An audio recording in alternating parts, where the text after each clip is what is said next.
So good morning everyone. Welcome on Nimbus Learning powered by Engineers Academy. So अभी तक सारे students आए नहीं. कल की जो क्लास थी बेसिकली उसके अंदर हम लोगों ने डिस्कस किया था about dynamics of single slider और मेरे ख्याल से जो फ्लाईव्हील था उसके बेसिक पॉइंट्स भी कल मैंने आपको बता दिए थे. एक बार बताएंगे कल की क्लास में लास्ट हम लोगों ने क्या लिखा था.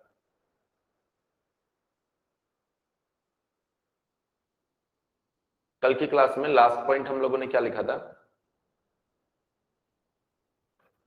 जिससे कि आज क्या हमें स्टार्ट करना है वो हमें पता चल सके.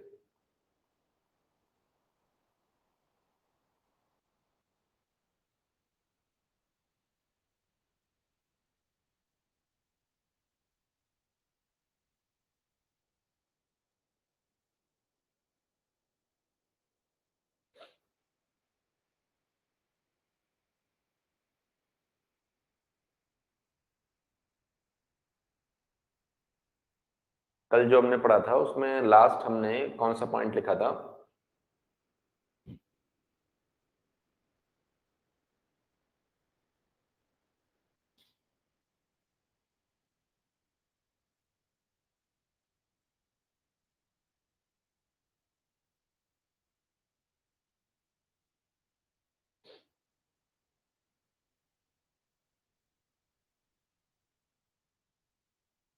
कोई भी स्टूडेंट जिसको याद हो.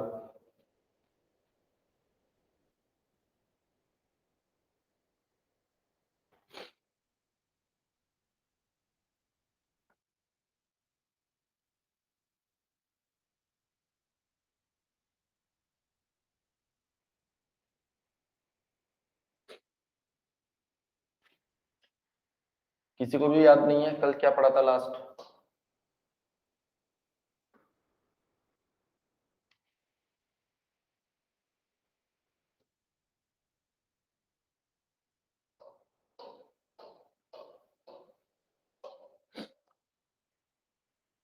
Relation between. Okay okay okay okay. So basically आज हम लोग इंट्रोड्यूस कराएंगे फ्लाईव्हील को. हालांकि ऑलमोस्ट बहुत सारी चीजें फ्लाईव्हील के बारे में हम लोग जान चुके हैं. सो पहला पॉइंट, फ्लाईव्हील कहाँ यूज होता है. तो कल ही आपने सीखा है कि फ्लाईव्हील जब एक साइकिल के अंदर फ्लक्चुएशन आ रहा है, क्योंकि एक साइकिल में थीटा 0 डिग्री से 360 डिग्री तक वेरी करने वाला है, तो एक साइकिल में जो भी फ्लक्चुएशन आ रहा है बेसिकली उसे ओवरकम करने के लिए आप फ्लाईव्हील यूज करेंगे. तो first important point, flywheel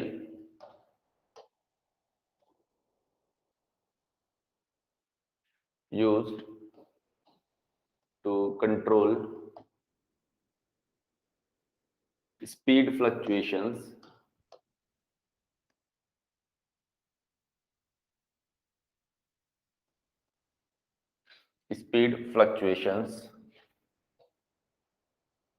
over one cycle when there is no load variation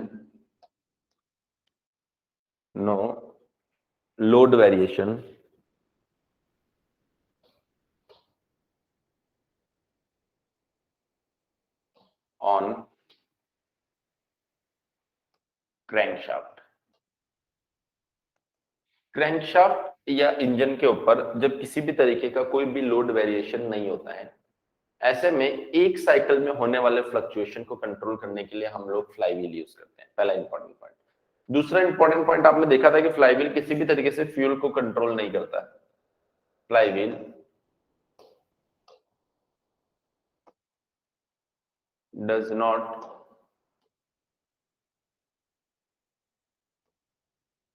control fuel supply directly.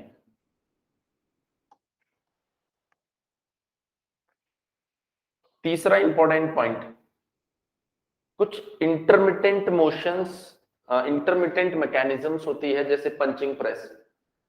इस पंचिंग प्रेस में जो पंच होता है वो कुछ इस तरीके से ट्रेवल करेगा, फिर पंच करेगा और उसके बाद में वापस चला जाएगा. तो इस कंप्लीट जर्नी के अंदर सिर्फ कुछ फ्रैक्शन ऑफ सेकंड के लिए ही इसने एक्चुअल में काम किया है, रेस्ट ऑफ द टाइम ये सिर्फ ट्रेवल कर रहा है। तो बेसिकली इस तरह के मैकेनिज्म में जो इनपुट दिया जाता है वो दिया जाता है bye the help of motor. So motor यहाँ पर कंटिन्यूअसली एनर्जी देने वाली है, लेकिन यहाँ पर जो एनर्जी कंज्यूम करेगा वो सिर्फ इस पंचिंग के टाइम पर करेगा, ट्रेवल के टाइम पे एनर्जी को कंज्यूम नहीं करेगा। बेसिकली ऐसी कंडीशंस में एनर्जी को कंज्यूम करने के लिए आप यहाँ पर फ्लाईव्हील लगा लेते हैं एनर्जी को स्टोर करने के लिए। तो एनर्जी को वो स्टोर करता है और जरूरत पड़ने पर उसी एनर्जी को वो क्या कर देगा, वापस सप्लाई कर देगा। तो आप क्या बोलेंगे, flywheel.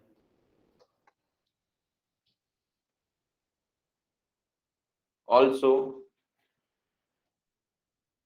Used in intermittent mechanisms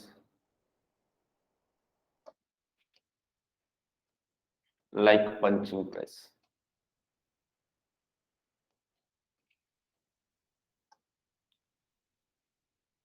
next important point कि फ्लाईव्हील जो है वो एनर्जी कैसे स्टोर करता है। ये आपके पास में एक डिस्क या रिंग टाइप का डिवाइस या बोल सकते हो कि लिंक होता है। जैसे जैसे ये रोटेट करेगा इसके पास में इसकी एक रोटेशनल काइनेटिक एनर्जी रहती है। जब ये एनर्जी को स्टोर करता है तो ये रोटेशनल काइनेटिक एनर्जी बढ़ जाती है, जब एनर्जी को सप्लाई करेगा तो ये रोटेशनल काइनेटिक एनर्जी कम हो जाएगी। मतलब ये एनर्जी को स्टोर करेगा काइनेटिक एनर्जी के फॉर्म में, सप्लाई करेगा काइनेटिक एनर्जी के फॉर्म में। तो आप क्या बोलेंगे यहाँ पर, it stores energy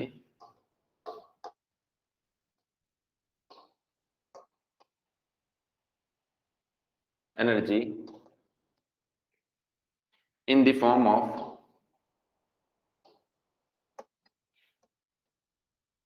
rotational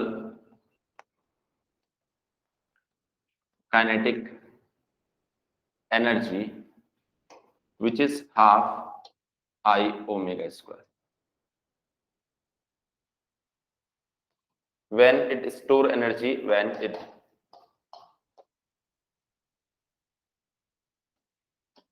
energy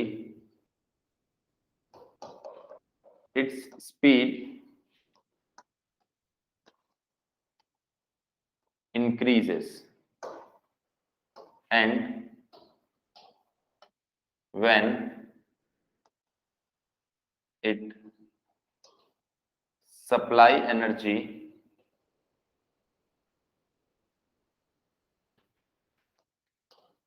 its speed decreases। ये किस तरह का दिखाई देगा, मैंने आपको बताया कि रिंग टाइप का हो सकता है, ये डिस्क टाइप का हो सकता है। तो आप ये भी इंपॉर्टेंट पॉइंट्स के अंदर मेंशन कर सकते हो। It can be of disc type, rim type etcetera. तो कौन कौन सा टाइप हो सकता है मैं आपको यहाँ पर दिखाता हूं। देखो, हो सकता है कि ये सिर्फ एक रिंग हो इस तरह का, जिसे रिम टाइप फ्लाईव्हील बोला जाता है। हो सकता है कि ये आपके पास में एक डिस्क हो कुछ ऐसा।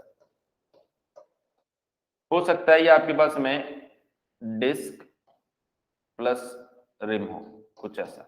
हो सकता है ये आपके पास में disc plus rim plus spokes कुछ इस तरीके से लगा। तो इनमें से किसी भी टाइप का हो सकता है। ये कौन सा टाइप है, डिस्क टाइप। ये कौन, सॉरी वो तो रिम टाइप है ना।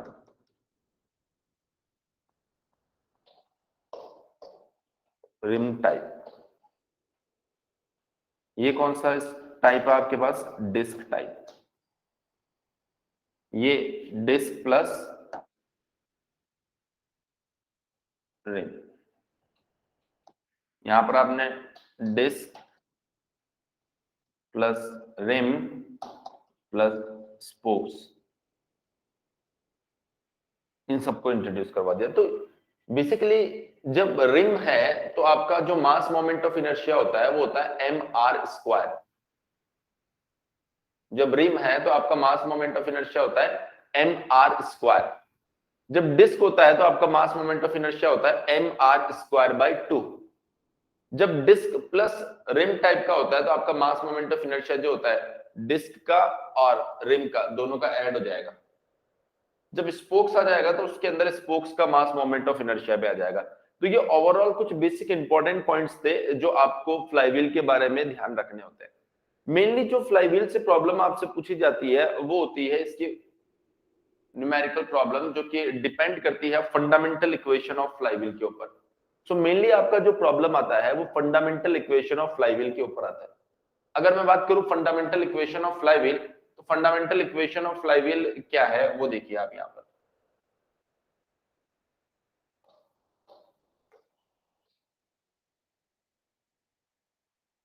Fundamental equation of flywheel.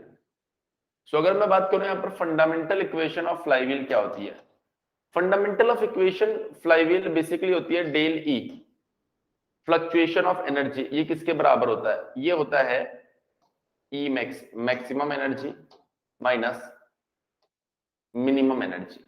तो आपके पास में जो फ्लक्चुएशन आएगा वो क्या होगा आपके पास में मैक्सिमम।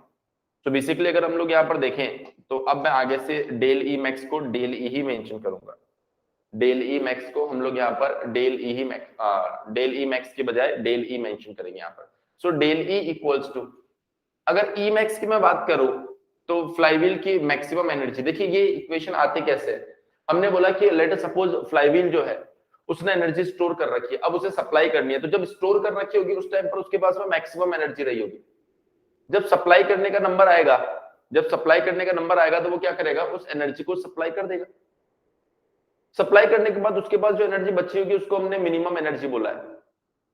तो मैक्सिमम माइनस मिनिमम, जो डिफरेंस आ रहा है बेसिकली उसको बोला गया है डेल ई मैक्स। यहां से एक अच्छा रिजल्ट मैं बनाना चाह रहा हूं। अब वो रिजल्ट देखिए कैसा बनेगा, del E equals to E max minus E min. तो ये बनेगा आपके पास में हाफ आई, क्योंकि एनर्जी मैक्सिमम है तो ओमेगा भी आपके पास मैक्सिमम आएगा, माइनस हाफ आई, ओमेगा भी आपके पास में मिनिमम आएगा। Del E equals to half हमने कॉमन ले लिया, आई हमने कॉमन ले लिया, omega max square minus omega min square. So ये बन जाएगा आपके पास में del E equals to half I. देखिए A square minus D square, तो ये बन जाएगा आपके पास में ओमेगा मैक्स प्लस ओमेगा मिन। एक बार आपने प्लस में लिख दिया और एक बार आपने यहां पर माइनस में लिख दिया, ओमेगा मैक्स माइनस ओमेगा मिन। सो ये बन जाएगा आपके लिए डेल ई इक्वल्स टू आई, इस हाफ को आपने यहां भेज दिया, ओमेगा मैक्स प्लस ओमेगा मिन डिवाइड बाई 2, और ये बन जाएगा आपके पास में omega max minus omega min.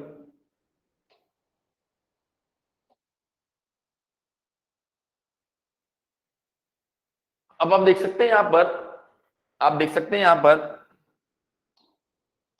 Omega max plus omega min divided by 2, इसको बोला जाएगा ओमेगा मीन। साथ में शायद कल मैंने आपको बताया था C S equals to omega max minus omega min divided by omega होता है। तो यहां से आप बोल सकते हो omega max minus omega min omega C S. तो फाइनली ये जो डेल ई आपके पास में आएगा, डेल ई इक्वल्स टू ये बनेगा आपके पास में आई ओमेगा मैक्स प्लस ओमेगा मिन डिवाइड बाई 2, इसको हमने बोल दिया ओमेगा। ये जो टर्म आ रही है इसको हमने बोल दिया omega C S. So del E equals to, ये आपके पास में फंडामेंटल इक्वेशन ऑफ फ्लाईव्हील है, del E equals to I omega square C S, I omega square C S. बोले इतनी बात समझ में आई या नहीं आई? सभी स्टूडेंट्स बताएंगे एक बार, इतना पॉइंट आप लोगों को समझ में आया या नहीं आया?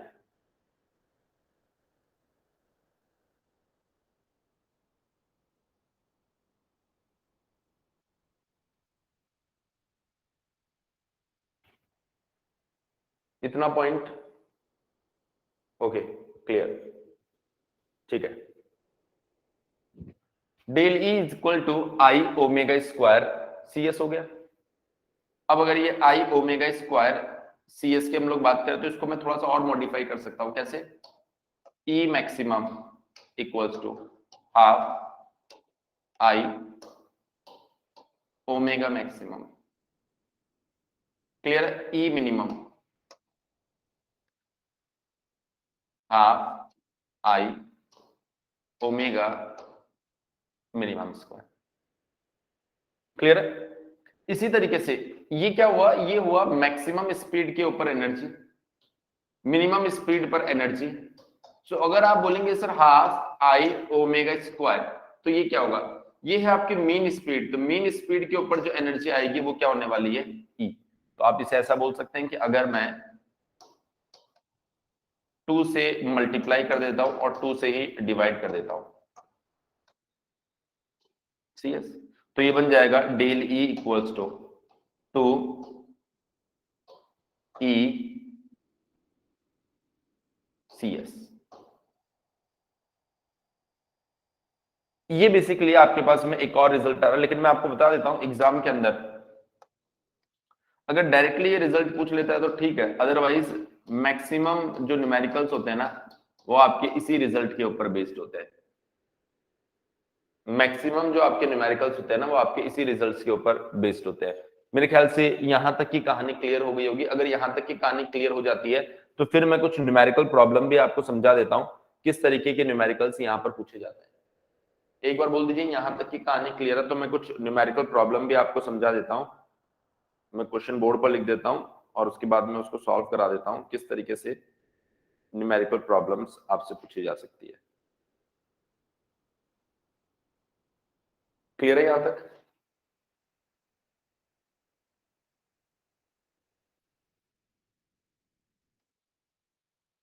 तो देखिए ये प्रॉब्लम बेसिकली हमसे गेट 2003 में पूछा गया था, तो उसी प्रॉब्लम से थोड़ी सी शुरुआत करते हैं। For a certain engine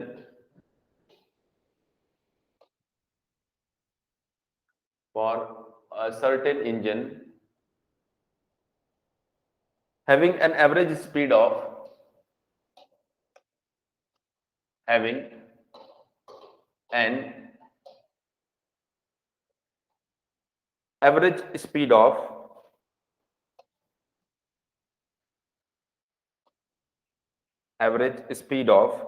1200 rpm 1200 rpm, a flywheel approximated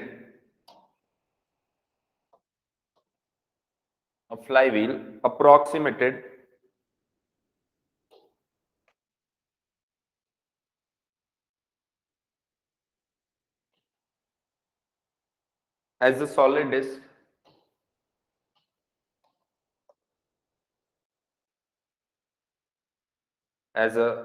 disc is required for keeping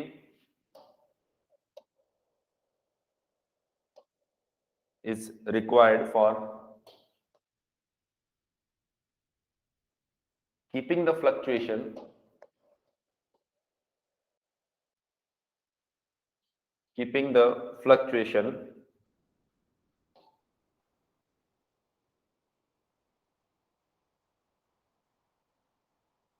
of speed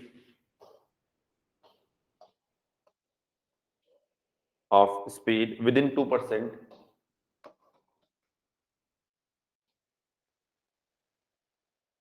about the average speed,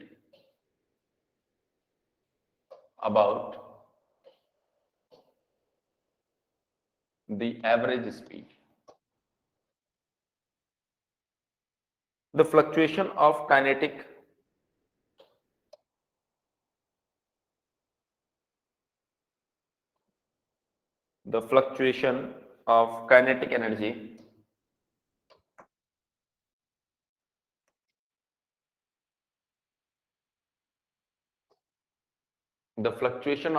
energy per cycle per cycle is found to be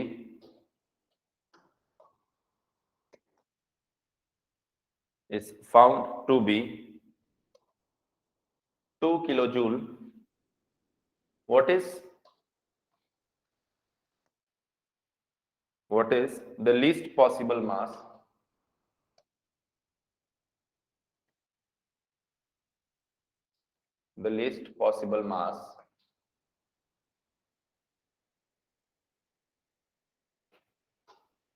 of the flywheel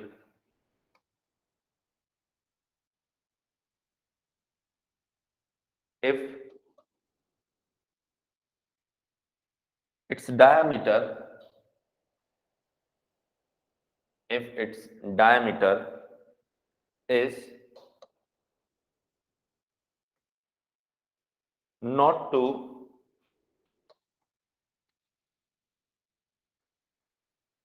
exceed 1 metre. Not to exceed 1 metre. देखिए ये problem आपके सामने है. इस problem को देखते हैं. ये बोल रहा है एक इंजन दिया गया for a certain engine having, just a second,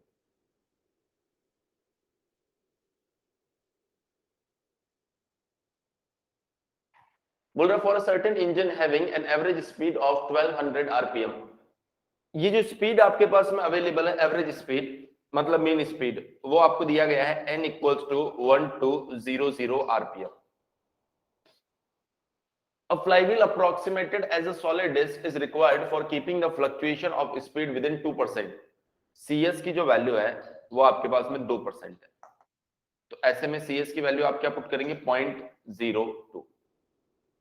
The fluctuation of kinetic energy per cycle is found to be, fluctuation in kinetic energy मतलब डेल E आपको दिया गया है 2 किलो जूल मतलब 2000 joule. What is the least possible mass if its diameter is 1 metre? तो देखिए ऐसे condition में आपको फंडामेंटल इक्वेशन ऑफ फ्लाईव्हील के साथ जाना होता है. Del E equals to I omega square CS. Del E आपके पास में 2000 अवेलेबल है. आई क्या होता है? डिस्क की बात हो रही है. डिस्क के लिए आई होता है m r square by 2. m r square by 2.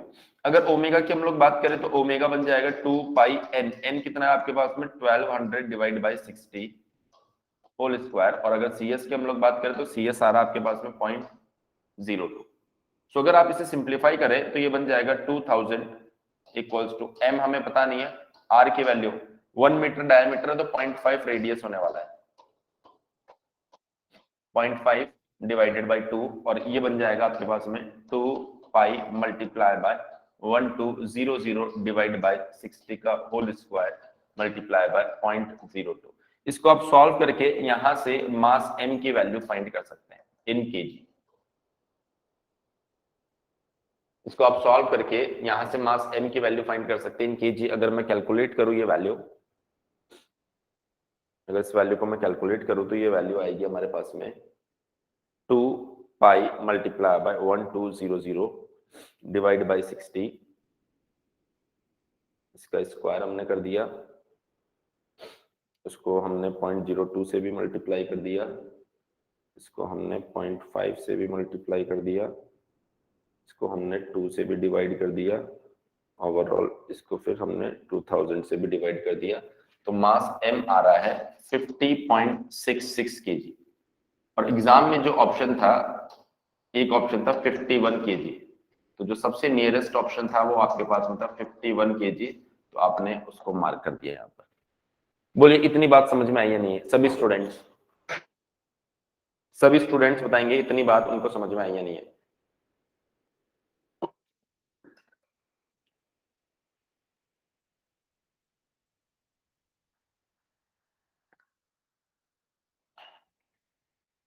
अगर इतनी बात क्लियर हो जाती है तो एक और क्वेश्चन मैं आपको सॉल्व करवा देता हूं, जो कि बिल्कुल इसी पैटर्न के ऊपर पूछा गया था हमसे. और ये क्वेश्चन पूछा गया था गेट 2013 के अंदर. देखिए क्या क्वेश्चन था. A flywheel connected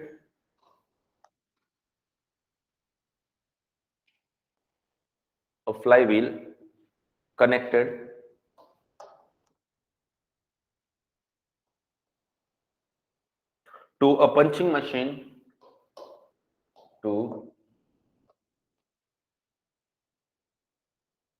a punching machine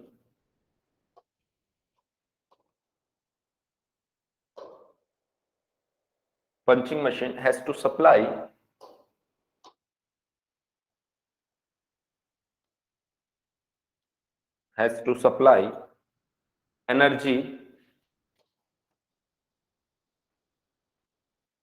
energy of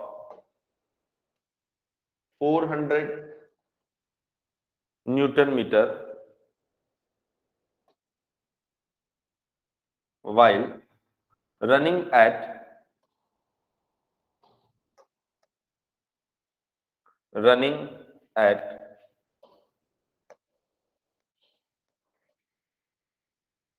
a mean angular speed of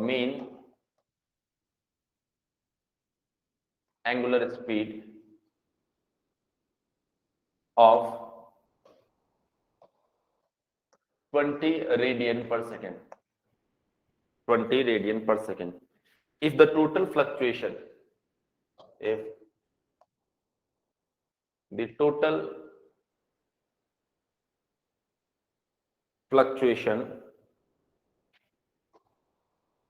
of speed is not to exceed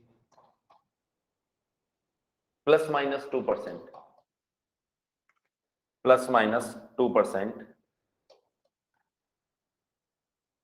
the mass moment of inertia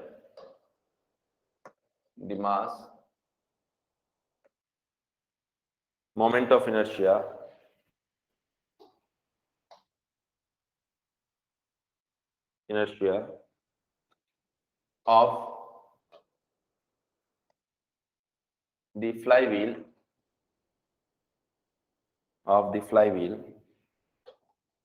in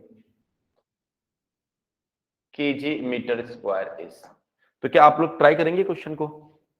या मैं सॉल्व करूं? देखिए बिल्कुल सेम क्वेश्चन है, सेम पैटर्न है, कुछ भी नहीं बदला गया है। अगर आप ट्राई करें तब तो मैं वेट करूं, अदरवाइज मैं ही सॉल्व कर देता हूं। क्वेश्चन में कुछ भी चेंज नहीं हुआ है, वही कॉन्सेप्ट आपके पास में है। आप देख सकते हैं, a flywheel connected to a punching machine has to supply energy of 400 newton metre. ये जो एनर्जी फ्लाईव्हील सप्लाई कर रहा है, एक्चुअल में जो सप्लाई की जा रही है यहाँ पर, वही आपके लिए क्या है? Fluctuation, maximum fluctuation. क्योंकि पहले उसके पास ई मैक्स था, सप्लाई करने के बाद ई मिन बचा, तो ई मैक्स माइनस ई मिन कितना होने वाला है? जितना उसने सप्लाई किया है। So this will be 400 Newton meter while running at a mean angular speed of 20 radian per second. Mean angular speed भी आपको दी गई है। If the total fluctuation of speed is not to exceed plus minus 2%, fluctuation जो है वो 2% से plus minus 2% से ज्यादा नहीं होना चाहिए। तो हमने बोला सबसे पहले तो जो CS आपको दिया गया है वो प्लस माइनस 2% है, तो इसको आपको 4% कंसिडर करना पड़ेगा, और 4% का मतलब हो गया 0.04। पहला इंपॉर्टेंट पॉइंट। दूसरा पॉइंट देखिए अब यहाँ पर डेल ई आपको दे रखा है, del E equals to 400 newton metre. तीसरा देखिए, मीन स्पीड आपको दी गई है 20 रेडियन पर सेकेंड। अब आपको आई फाइंड करना है, तो मेरे ख्याल से बड़ी आसानी से आप बोल सकते हो sir del E equals to आई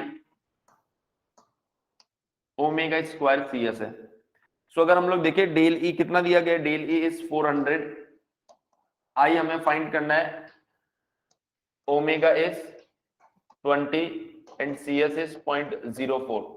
सो ये 400 से 400 कैंसिल आउट हो गया, आई बराबर कितना आ गया? 100/4 which is 25 kg metre square. 25 kg metre square, पर मीटर स्क्वायर कैसे आ गया? Kg metre square. हाँ बिल्कुल कावेरी, बिल्कुल सही बता रही हो आप।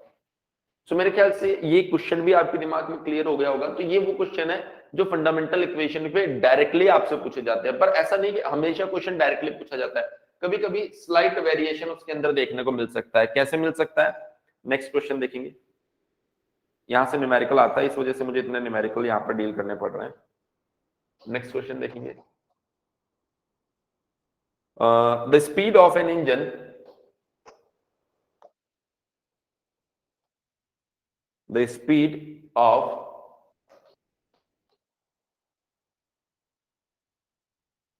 an engine vary from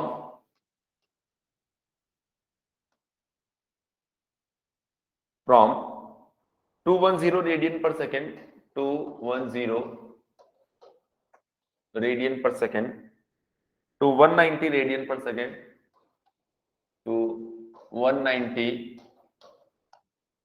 radian per second during cycle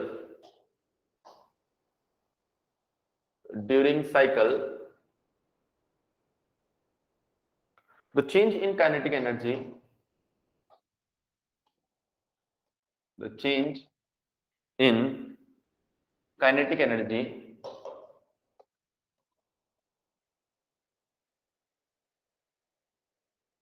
is found to be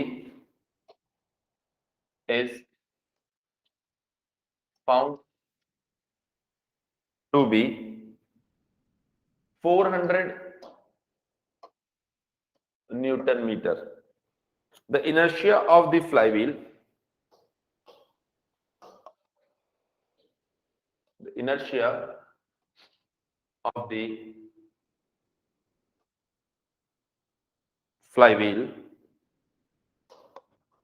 in kg meter square is, देखिए जरा ध्यान से। अब ये जो क्वेश्चन है ना, इसको अगर आप देखिए, आई हमसे पूछा गया, अगर आप फंडामेंटल इक्वेशन ऑफ फ्लाईव्हील यहां पर अप्लाई करना चाहे, del E equals to I omega square C S, तो आपके पास में देखिए स्पीड, ये ओमेगा मैक्स है, ये ओमेगा मीन है, यहां से एक तो मीन स्पीड फाइंड करना पड़ेगा, एक आपको यहां से सी एस फाइंड करना पड़ेगा।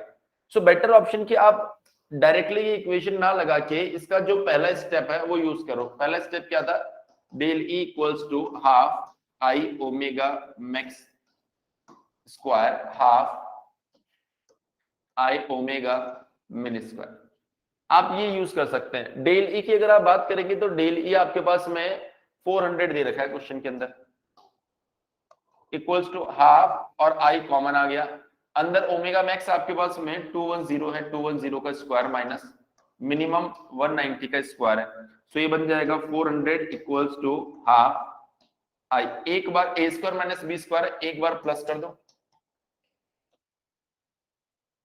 एक बार माइनस कर दो, सो आप देख सकते हैं ये कितना आ गया 400, तो 400 से 400 चला गया। अब अगर आप देखें तो यहाँ पर तो बच रहा 1, यहाँ आ गया आपके पास में हाफ, यहाँ आ गया आई, और यहाँ पर आ गया आपके पास में 20, सो ओवरऑल ये आ गया 10, सो ये I equals to 0.1 kg metre square, I equals to 0.1 kg metre square. So ये तरीका जो क्वेश्चन का है, जब कभी आपको ऐसा लगे कि यार इसके अंदर मैक्सिमम और मिनिमम स्पीड दी गई है, तो आपको क्या करना पड़ता है, वहां पर या तो आप वहां से मीन स्पीड फाइंड करें, पहला ऑप्शन, और उसके बाद में सीएस फाइंड करें। पर ये प्रोसेस अननेसेसरी हमें लग रहा है। क्यों लग रहा है, क्योंकि हम जब बेसिक स्टेप जानते हैं तो हम वहां से डायरेक्टली प्रॉब्लम को सॉल्व कर सकते हैं और प्रॉब्लम उल्टा ज्यादा आसानी से सॉल्व होगी, एज कंपेयर टू कि आप ओमेगा फाइंड करें, फिर सीएस फाइंड करें, फिर उसको कैलकुलेट करें।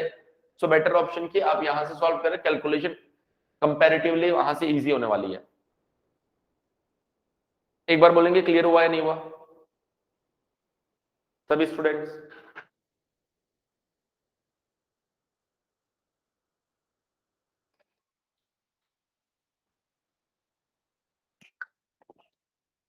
देखिए इस फ्लाईव्हील के कॉन्सेप्ट को सीखने के लिए हमें एक कन्वेंशनल क्वेश्चन भी करना पड़ेगा।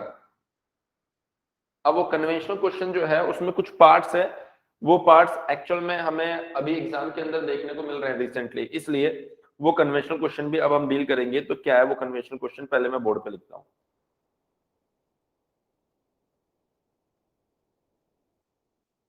तो ये सारे स्टैंडर्ड क्वेश्चंस है, अगर आप ध्यान रखेंगे तो बड़ी आसानी से आप, अच्छा एक क्वेश्चन और है वो करवा देता हूं, उसके बाद में कन्वेंशनल क्वेश्चन करवाता हूं। एक क्वेश्चन और है, इसको भी देख लो, फिर कन्वेंशनल क्वेश्चन की बात करता हूं, क्या है वो कन्वेंशनल क्वेश्चन। ये बोल रहा है अ fly wheel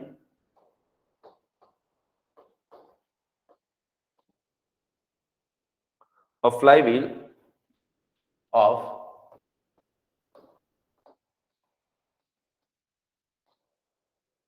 moment of inertia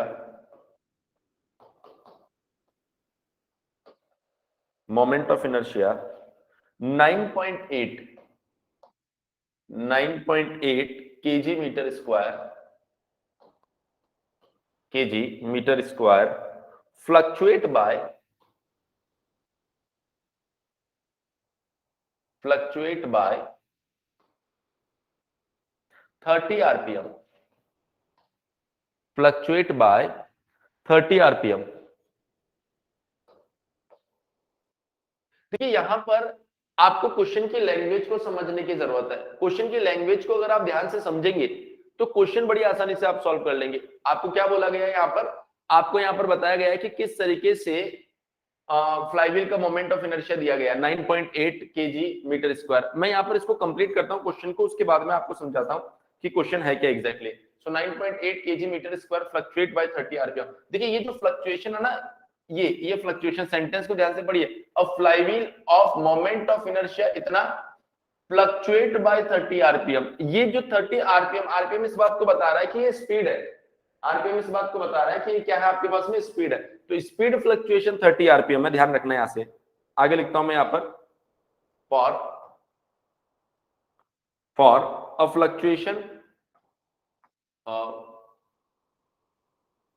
fluctuation in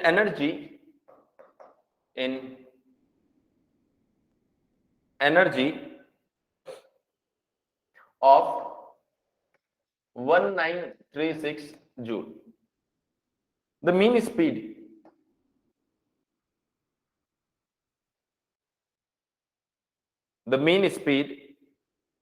of the flywheel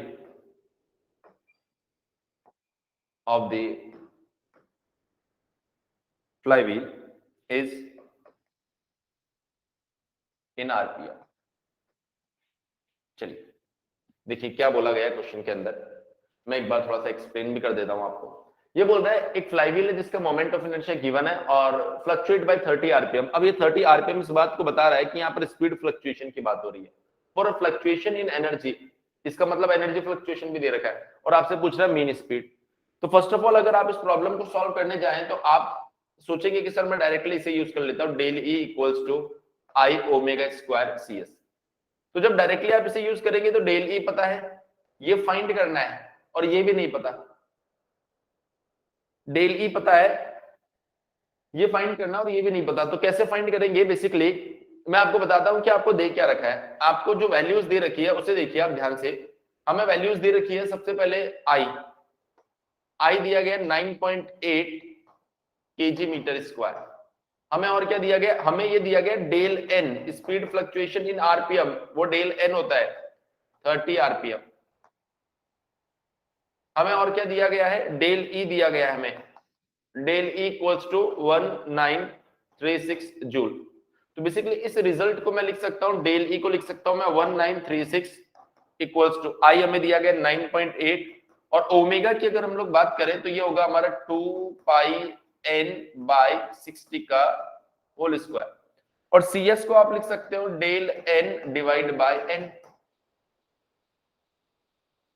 so finally ये बन जाएगा 1936 equals to 9.8 multiply by 2 pi by 60 का स्क्वायर। यहां पर आएगा एक n स्क्वायर, यहां पर डेल n 30, यहां पर आ गया एक n, तो इस n से ये n cancel out. So 1936 equals to 9.8 multiply by 2 pi by 60 का square multiply by n multiply by 30। यहां से आप n directly in RPM find कर सकते हैं। जरा इसको कैलकुलेट करके देखिए, मैं भी आपके साथ कैलकुलेट कर रहा हूं, तो आप लोग भी कैलकुलेट करके बताइए जरा कितना मिल रहा है।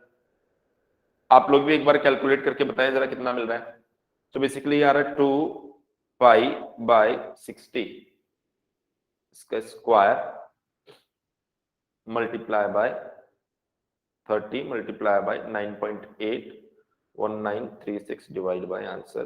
So this will be 600.48 RPM. ये आपकी मेन स्पीड है। तो यहां पर भी कुछ खास नहीं किया गया, क्वेश्चन में थोड़ा सा चेंज किया गया, क्वेश्चन के अंदर थोड़ा सा चेंज किया गया। उसके अंदर सिर्फ और सिर्फ उसने आपको डायरेक्टली सीएस ना देके स्पीड फ्लक्चुएशन दे दिया। बस आपको पहचानना होता है कि स्पीड फ्लक्चुएशन जो है वो आरपीएम में या फिर रेडियन पर सेकंड में। अगर रेडियन पर सेकंड में होता तो वो डेल ओमेगा की वैल्यू होती, अगर आरपीएम में है तो ये डेल एन की वैल्यू है। बोलिए इतनी बात आपको समझ में आई या नहीं आई? इतनी कहानी आपको समझ में आई या नहीं आई? क्लियर है? सो अगर यहां तक क्लियर है तो अब मैं यहां पर एक कन्वेंशनल क्वेश्चन जिसकी मैं बात कर रहा था उसे मेंशन कर रहा हूं, और उसके बाद में मुझे 1 सेकंड के लिए इसकी बैटरी बदलनी पड़ेगी। बस उम्मीद करो कि जब तक मैं क्वेश्चन लिखूं तब तक ये चलता रहे।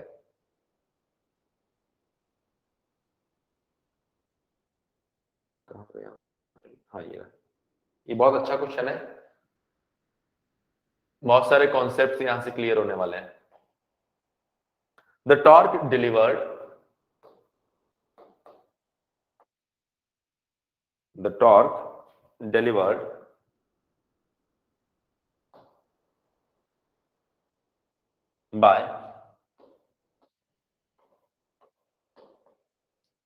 by a two-stroke engine is represented by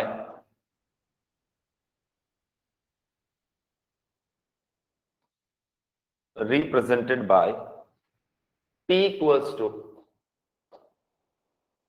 t equals to 1000 plus 300 sin 2 theta minus 500 cos 2 theta Newton meter, where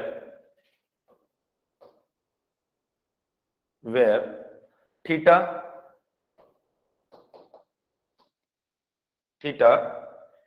is the angle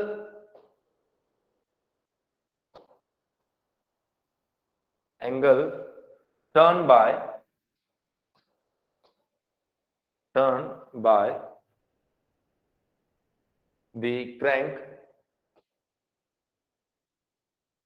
by the crank from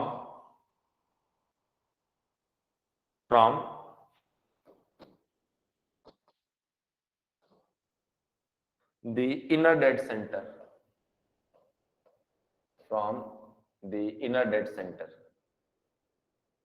The engine speed is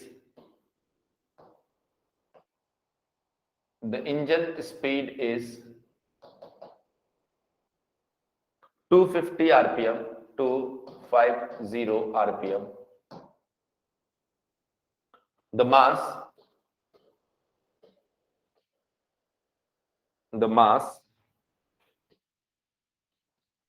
of the flywheel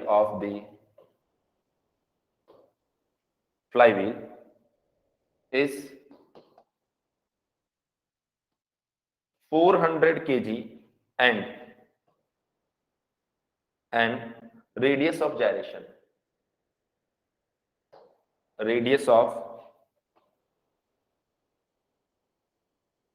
gyration 400 mm.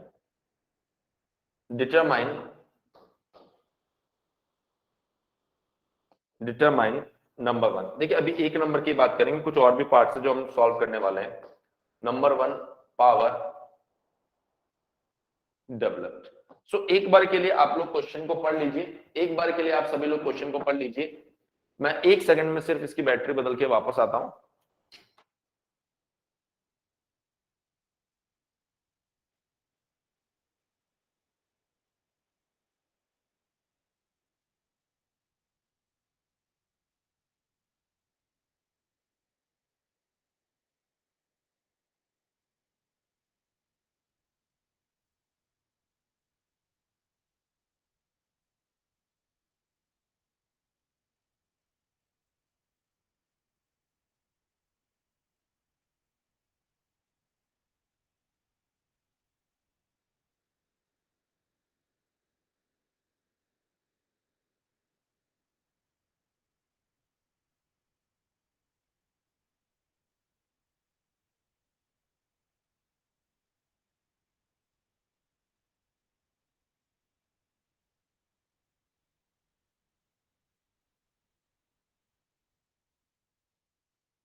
चलिए, मेरे ख्याल से आप लोगों ने question को पढ़ लिया होगा बड़ी आसानी से।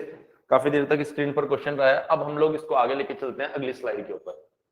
सो मैं यहां से आपको पढ़ के बता देता हूं। पहले तो important points, the torque delivered by a two stroke engine is represented by T equals to. देखिए यहां पर टॉर्क को डायरेक्टली फंक्शन ऑफ थीटा दिया गया है। आप सोच रहे होंगे कि जो कल हम लोगों ने रिजल्ट लिखा था T mean equals to 1 upon time period integration 0 से time period T D theta, उसका करना क्या है, उसका अब काम आएगा। उसका क्या काम है बेसिकली आज हमें समझ में आएगा। where theta is the angle turned by the crank from the inner dead center। Theta जो है वो इनर डेड सेंटर से एंगल हमने मेजर किया। हम तो शुरू से आईडीसी से मेजर कर रहे हैं। The engine speed is 250 RPM. बोल रहा है इंजन की जो स्पीड है वो 250 आरपीएम है। The mass of the flywheel is 400 KG. Flywheel का जो मास है वो 400 केजी है। Radius of gyration is 400 mm। Radius of gyration जो है वो आपके पास में 400 mm है। अब देखिए जरा ध्यान से, पावर डेवलप जो पहला पार्ट है वो क्या है आपके पास में, पावर डेवलप। तो पावर P इक्वल्स टू ये बनेगा आपके पास में T mean multiply by omega mean.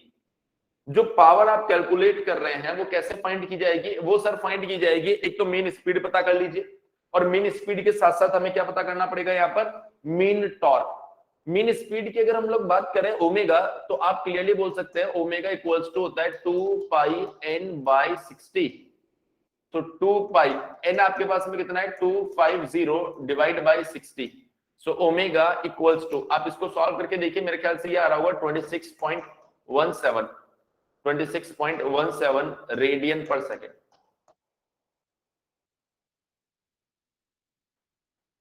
So omega आपको मिल गया। अब आपको क्या चाहिए सर, टी मीन चाहिए हमें। अगर टी मीन आपको फाइंड करना है तो मैंने कल आपको लिखवाया था इंटीग्रेशन 0 से टाइम पीरियड, फिर से लिखते हैं 1 अपॉन टाइम पीरियड इंटीग्रेशन 0 से time period T D theta. कल मैंने आपको ये लिखवाया था। सो बेसिकली इसी के हिसाब से अगर मैं यहाँ पर टी मीन फाइंड करना चाहूं, इसी के हिसाब से अगर मैं टी मीन फाइंड करना चाहूं तो टी की इक्वेशन तो मुझे पता है क्या है। Equation 1000 plus 300 sine two theta, 300 sine two theta minus 500 cos two theta newton metre. अब अगर आप इसके टाइम पीरियड की बात करें तो कुछ मैथमेटिक्स की चीजें मैं भी आपको बताता हूं। यहाँ पर साइन थीटा का टाइम पीरियड होता है 2 पाई, लेकिन ऑलवेज ध्यान रखना साइन एन थीटा का टाइम पीरियड होता है 2 पाई डिवाइड बाय एन। तो अगर कोई बोलता है साइन 2 थीटा का टाइम पीरियड बताओ तो आप कहेंगे उसका टाइम पीरियड होगा पाई। तो आपने देखा कि सर यहाँ पर साइन 2 थीटा, ये रहा साइन 2 थीटा। अगर साइन 2 थीटा को आप ध्यान से देखिए तो इसका टाइम पीरियड होगा पाई। सेम कॉस 2 थीटा की बात करेंगे तो उसका टाइम पीरियड भी पाई होता है। आपको हमेशा पता होगा कांस्टेंट फंक्शन जो होता है उसका खुद का अपना एग्जिस्टिंग टाइम पीरियड नहीं होता है, उसके साथ जो फंक्शन होता है वो उसके साथ अपने आप को एडजस्ट कर लेता है, क्योंकि कांस्टेंट तो हर फ्रैक्शन ऑफ इंटरवल के बाद में रिपीट करता है। सो बेसिकली उसके साथ जो फंक्शन होता है उसी के टाइम पीरियड को वो एक्सेप्ट कर लेता है। तो फाइनली टी का टाइम पीरियड क्या हो गया, सबका टाइम पीरियड पाई है तो टी का टाइम पीरियड भी कितना होगा, पाई। तो आप बड़ी आसानी से यहाँ पर बोल सकते हो कि जो टी मीन आएगा वो टी मीन लिखा जाएगा 1 upon time period which is pi integration 0 to pi, और यहां पर आ जाएगा आपके पास में 1000 plus 300 sine 2 theta, 300 sine 2 theta minus 500 cos 2 theta D theta. मेरे ख्याल से किसी को भी इसमें कोई समस्या नहीं होगी। अब देखिए आगे, अब देखिए इसको सिर्फ इंटीग्रेट ही तो करना है। T mean equals to 1 upon pi, T mean equals to 1 upon pi. देखिए यहां पर अगर आप देखिए 1000 का इंटीग्रेशन आएगा 1000 थीटा प्लस यहां पर आ जाएगा आपके पास में 300 साइन 2 थीटा का इंटीग्रेशन आ जाएगा आपके पास में minus of cos 2 theta divided by 2 minus 500 cos 2 theta का इंटीग्रेशन आ जाएगा आपके पास में sin 2 थीटा डिवाइडेड बाय 2। ये आपके पास में इंटीग्रेशंस आ गए। अब आपको यहाँ पर लिमिट पुट करनी है 0 से पाई, लिमिट आपने पुट कर दी 0 से पाई। तो यहां से जो Tm आएगा मीन टॉर्क 1 अपॉन पाई, देखिए जब आप पाई पुट करेंगे तो ये बन जाएगा आपके पास में 1000 पाई, ये नेगेटिव साइन आ जाएगा, यहां पर आ जाएगा 150। cos 2 पाई की वैल्यू अगर आपको पता हो तो 1 होती है, माइनस यहां पर आ रहा है आपके पास में 250। साइन 2 पाई की वैल्यू आपको पता हो तो 0 होती है, माइनस 1000 में 0 मल्टीप्लाई करेंगे तो 0, cos 0 की वैल्यू कितनी होती है 1 होती है, तो माइनस 150। साइन फिर से 0 हो जाएगा। तो ओवरऑल अगर आप देखिए ये माइनस 150 माइनस माइनस ये प्लस 150, ये कैंसिल आउट हो गया, ये वैसे 0 ये वैसे 0। ओवरऑल अगर आप देखिए तो टी मीन जो आ रहा है वो आ रहा है आपके पास में 1000 न्यूटन मीटर। अब सुन लो सभी स्टूडेंट से, आज की बात सुन लो, काम की बात। जब भी ये टी आपको दिया जा रहा हो आप इसको इस तरीके से सॉल्व करो, या फिर डायरेक्ट जो भी कांस्टेंट टर्म आपको मिल रही है, जो भी कांस्टेंट टर्म आपको मिल रही है वो कांस्टेंट टर्म ही आपका टी मीन होगा। अब आप उसे डायरेक्ट लिखो या सॉल्व करके लिखो, आना उसी कांस्टेंट टर्म को टी मीन है। क्लियर है? तो आप हमेशा ध्यान रखना ये जो कांस्टेंट टर्म आएगा ना यही आपका टी मीन आएगा। क्लियर है? अगर यही टी मीन आना है तो ये सब करने की जरूरत नहीं है। तो टी मीन मिल गया तो पावर इक्वल्स टू आपके पास बन जाएगा T mean multiply by omega. So T mean is 1000, omega is 26.17, तो ये आप बोल सकते हो 26.17 किलोवाट पावर। ये पावर आपके आ गई है। एक बार सभी स्टूडेंट्स बोलेंगे पावर समझ में आई या नहीं आई? सभी स्टूडेंट्स बोलेंगे पावर समझ में आई या नहीं आई? क्लियर है? सो ये जो पहला पार्ट है ना ये तो हमें गेट में पूछा जा चुका है। अब मैं यहां पर दूसरा पार्ट लिख रहा हूं जो गेट में अभी तक हमसे पूछा नहीं गया है। Coefficient of fluctuation, coefficient of fluctuation of speed, CS। CS हमसे गेट एग्जाम के अंदर पूछा नहीं गया है। अगर पूछा नहीं गया है तो बेसिकली कैसे फाइंड करेंगे? Again fundamental equation of flywheel,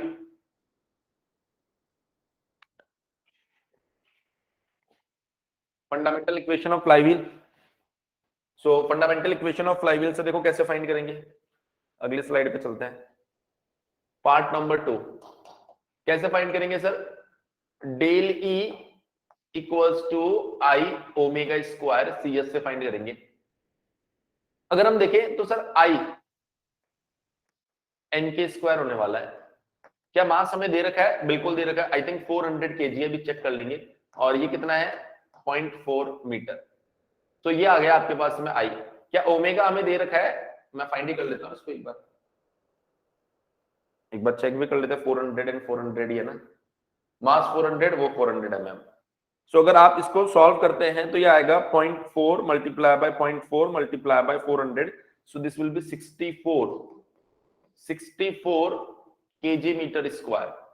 अगर ओमेगा की हम लोग बात करें तो अभी अभी मैंने बताया था 2 पाई n, n कितना है? 250 divide by 60, let me verify, 250 है, ओके। तो ये बन जाएगा आपके पास में 26.17 रेडियन पर सेकेंड। ओके, इतनी कहानी हो गई है। अब अगर आप देखें तो आपको CS फाइंड करना है, आपको यहाँ पर CS फाइंड करना है।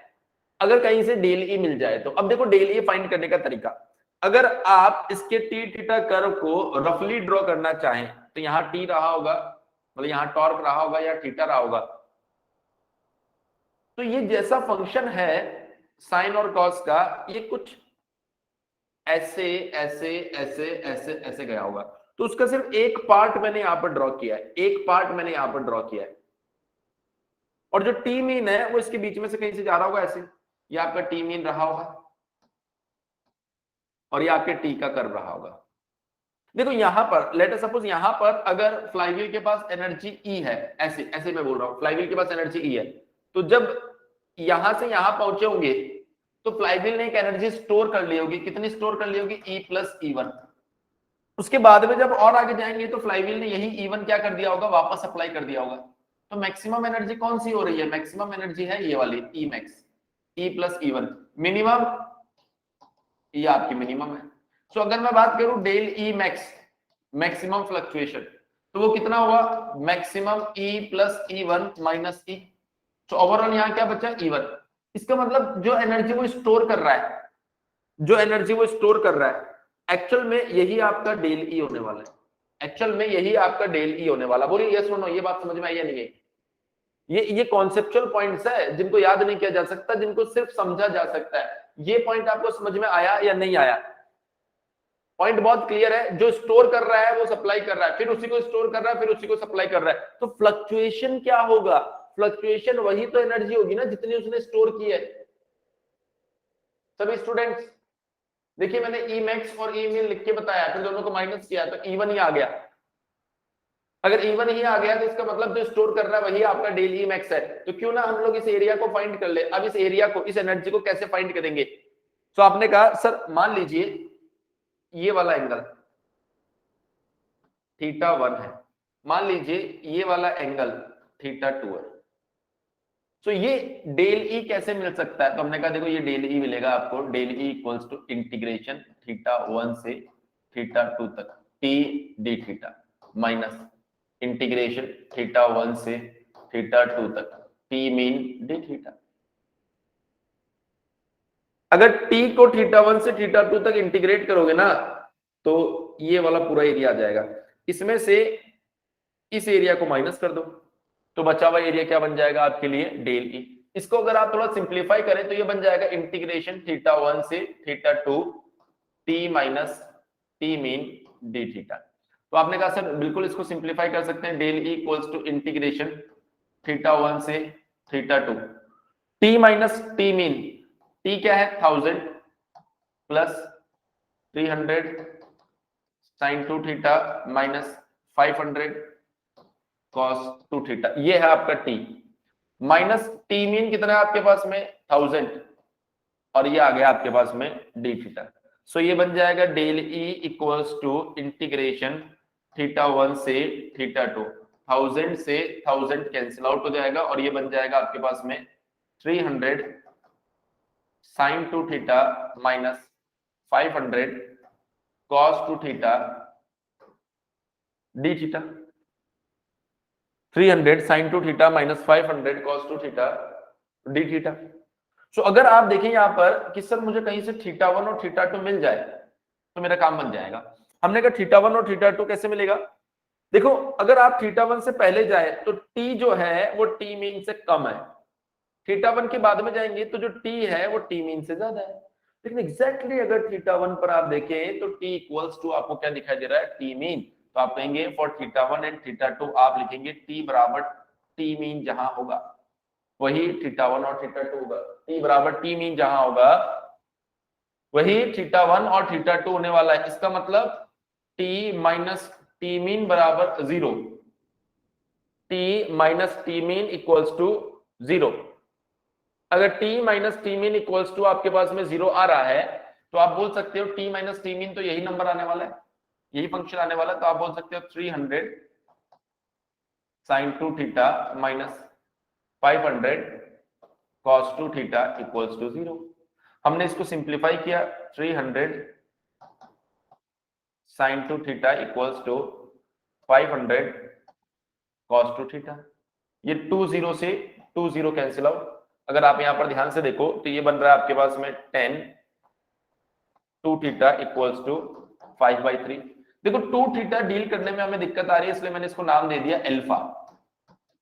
बाद में हम लोग यहाँ पर थीटा पुट कर देंगे तो ये 5/3 आ रहा है। जरा अगर मैं वैल्यू यहां से फाइंड करना चाहूं इसकी तो ये आ रहा है 5 डिवाइड बाई 3 और इसका ले लेते हैं 10 इनवर्स, तो ये आ रहा है 59। सो अल्फा मतलब 2 थीटा इक्वल्स टू आपके पास कितना आ रहा है? 59.03। या बेटर है आप यहां पर अभी अल्फा ही लिखे वरना आप कंफ्यूज हो जाएंगे। अल्फा बराबर कितना आ रहा है? 59.03। हमें दो वैल्यूज चाहिए तो 10 जो है 180 के बाद में अपना टाइम पीरियड मतलब 180 टाइम पीरियड होता है इसका, तो अपनी वैल्यू रिपीट करेगा। तो 59.03 प्लस 180। अब हमें क्या चाहिए? थीटा। तो थीटा क्या है? अल्फा का हाफ। तो 59 डिवाइड बाई अगर 2 करेंगे तो ये आएगा 29.5 और दूसरा जो एंगल आएगा हमारे पास में वो आएगा 119.51। सो ये हमारे पास में θ1 एंड θ2 आ गए। ये दोनों हमारे पास में θ1 एंड θ2 आ गए। अगर θ1 एंड θ2 आ गए तो in the next slide del E equals to integration from 29.51 से 119.51 300 sin 2 theta minus 500 cos 2 theta d theta. जब आप इसे सॉल्व करेंगे तो ये आएगा del E equals to integration करके देखो यहाँ पर ये आएगा 300 minus cos 2 theta divide by 2 minus 500 sin 2 theta divide by 2। ये बन जाएगा 29.51 से 119.51। So overall del E equals to ये आपके पास में आ रहा है minus 150 cos 2 theta minus 250 sin 2 theta 29.51 से 119.51। सो अगर आप इसे कंप्लीटली सॉल्व करें तो ये बन जाएगा आपके पास में minus 150 cos 2 times of 119.51 minus 250 sin 2 times of 119.51 minus again minus 150 cos of 2 times of 29.51 minus 250 sin of 2 times of 29.51। सो ये जो पार्ट अभी आप सॉल्व कर रहे हैं ये डेफिनेटली आपको लेंथी दिखाई दे रहा होगा, बट अब एग्जाम में आने के लिए ये मोस्ट इंपॉर्टेंट प्रॉब्लम है। सो अगर मैं इस कैलकुलेशन को सॉल्व करूं, हालांकि एग्जाम में जब आएगा तो कहीं ना कहीं वो कैलकुलेशन को आपके लिए बेहतर जरूर बनाएगा, लेकिन फिर भी अगर हम लोग इसे सिंप्लीफाई करें तो ये आ रहा है cos 2 मल्टीप्लाई बाय 119.51। सो ये वैल्यू आ रही है आपके पास में मल्टीप्लाई बाय 150। सो ये वैल्यू आपके पास में आ रही है plus 77.21। Okay, now next value is sin 2 multiply by 119.51 multiply by 250. So this value will be plus again 214.3367 minus cos 2 multiply by 29.51 multiply by 150. So this is minus 77.21. Okay, now the next term is sin 2 multiply by 29.51 multiply by 250. So once again this will be minus 214.336. तो clearly आप देख पा रहे हैं कि यहाँ पर ये जो वैल्यू है इसमें 77.21 हमें ऐड करना है और इसको डबल करना है, तो ये बन जाएगा del E equals to almost 583 newton metre. Almost थोड़ा बहुत अप्रोक्सीमेशन लिया है मैंने यहाँ पर। एक बार बोलेंगे सभी स्टूडेंट्स, देखिए थोड़ा सा इंटीग्रेशन यहाँ पर आया है, लेकिन आपको इस बात को समझना है कि ये एग्जामिनर का टास्क होता है कि क्वेश्चन डिजाइन करते टाइम वो इस बात को मेक श्योर करे कि कोई भी कैलकुलेशन ऐसी ना आ जाए जिसकी वजह से टाइम बहुत ज्यादा कंज्यूम हो। मैंने आपके लिए जानबूझ के एक कन्वेंशनल क्वेश्चन लिया ताकि उसके अंदर सब कुछ इंक्लूड हो जाए, सब कुछ आप उसके अंदर इंक्लूड कर दे। अगर सब कुछ आप उसमें इंक्लूड कर देंगे तो कहीं ना कहीं आप कुछ बेहतर चीजें इस क्वेश्चन से सीखेंगे। लेकिन एग्जाम में जब क्वेश्चन आएगा तो कोई एक ही पॉइंट आपसे पूछा जाएगा और उसकी भी कैलकुलेशन को कहीं ना कहीं से बेहतर तरीके से डिजाइन किया जाएगा। तो आपको सिर्फ कॉन्सेप्ट सीखने से मतलब है। सो ये डेल ई आपके पास में आ गया। अगर डेल ई बेटा आपके पास में आ गया तो आप लिखेंगे del E equals to I omega square C S. So del E is 583, I 64 था, ओमेगा था आई थिंक 26.17 का स्क्वायर, और आपको क्या चाहिए यहाँ से सी एस। तो अगर मैं सी एस यहाँ से फाइंड करूं, तो ये जो सी एस की वैल्यू आएगी 583 डिवाइड बाय 64 26.17 का स्क्वायर, CS इज 0.0133, अगर परसेंटेज में बात करूं तो 1.33%। चलिए बताइए, इतनी बात आपको समझ में आई या नहीं सभी स्टूडेंट्स?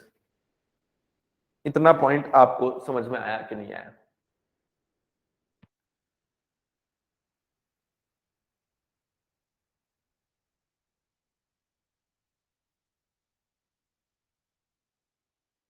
चलिए एक तीसरा पार्ट और अगर हम लोग इसमें फाइंड करना चाहें,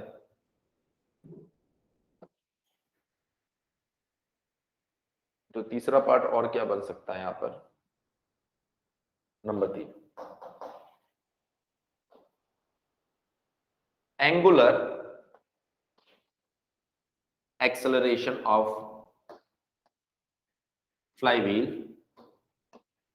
when crank rotated 60 degree from inner dead center। जब क्रैंक ने 60 डिग्री रोटेट कर लिया होगा आईडीसी से, तो फ्लाईव्हील का एंगुलर एक्सेलरेशन कितना होगा?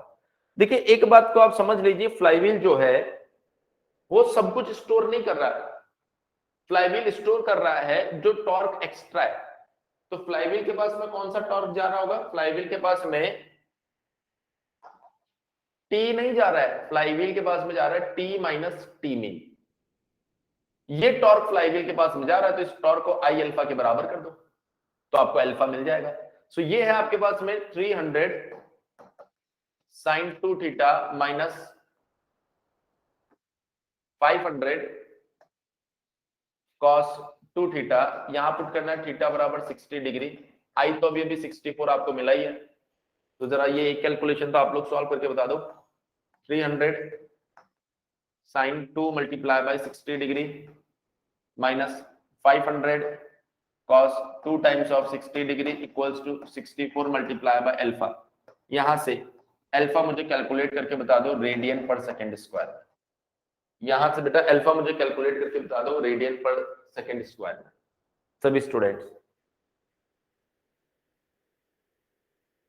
सभी स्टूडेंट्स यहां से मुझे अल्फा कैलकुलेट करके बता दीजिए।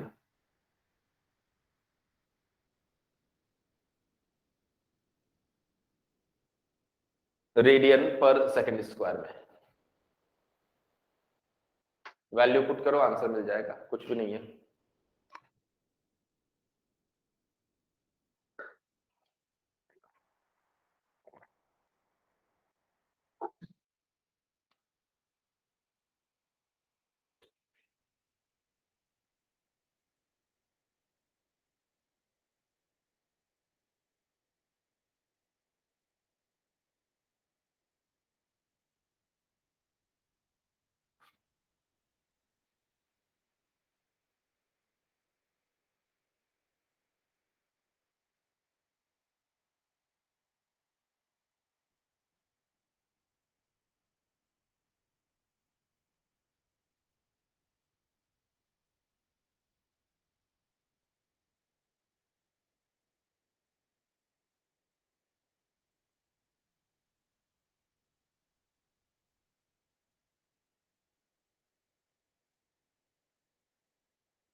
सेवन 7.96 बिल्कुल परफेक्ट है।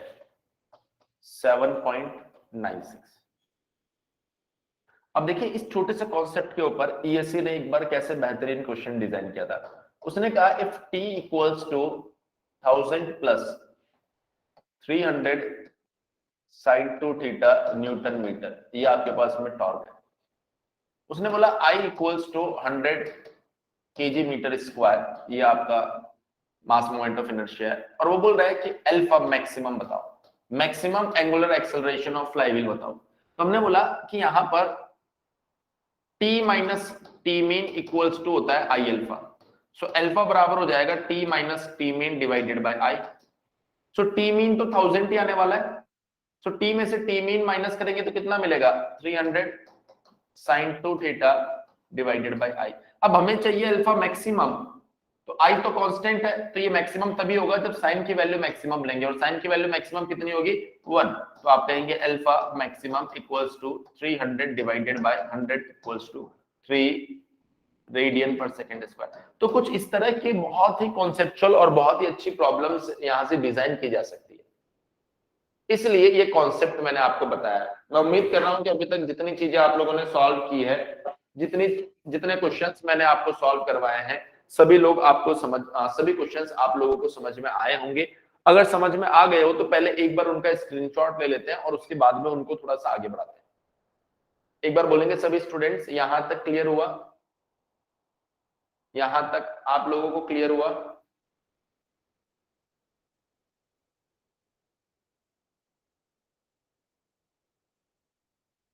ओके, तो एक बार हम लोग स्क्रीनशॉट ले लेते हैं।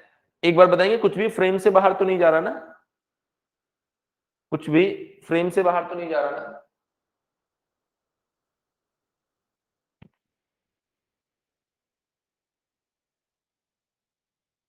फ्रेम से बाहर कुछ भी नहीं जा रहा ना? यस और नो?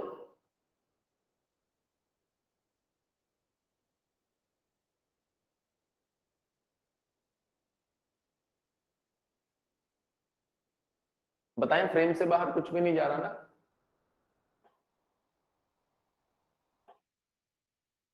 यस, जा रहा है। थोड़ा सा छोटा कर लेते हैं अगर जा रहा है तो। अब ठीक है।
देख लेना कहीं विजिबिलिटी नहीं हो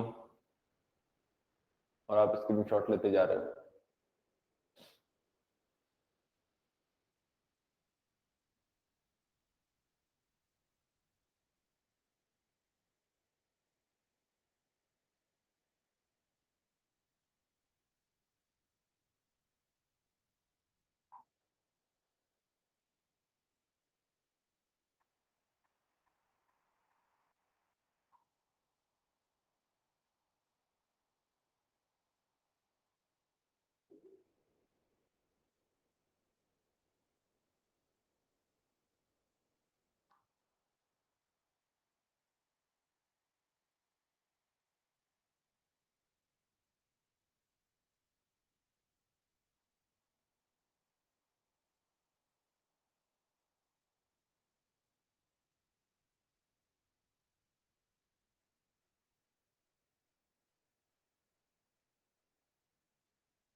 चलिए, सो मूव करते हैं यहां से थोड़ा सा आगे। यहां तक अगर आपको कोई समस्या नहीं है तो, यहां तक अगर आपको कोई समस्या नहीं है तो थोड़ा सा आगे मूव करते हैं। एक और बहुत अच्छा क्वेश्चन जो यहां से डिजाइन किया जा सकता है,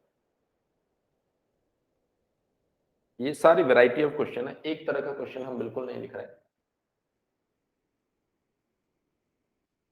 सो बेसिकली ये जो क्वेश्चन है, ये मल्टी सिलेंडर इंजन का क्वेश्चन है।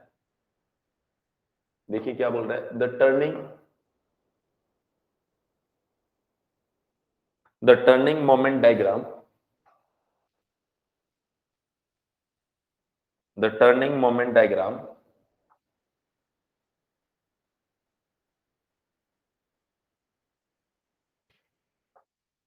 for a multi-cylinder engine is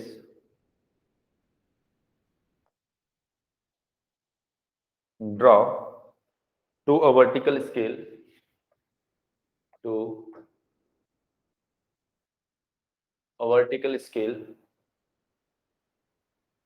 of 1 mm equals to 500 Newton meter and horizontal scale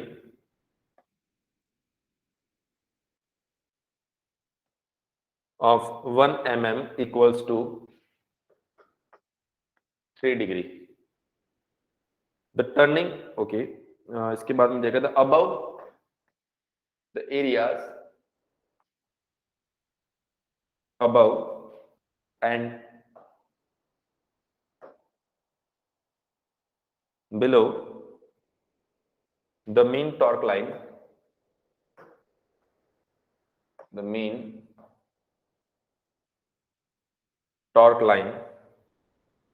are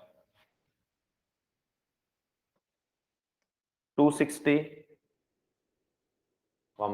minus 580, 80, minus 380, 870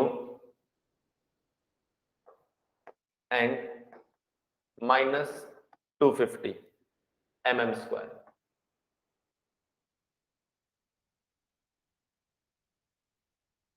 The rotating parts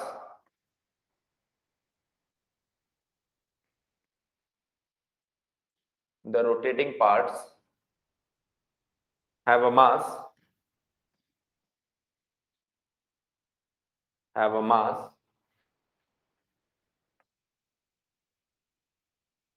of 55 kg and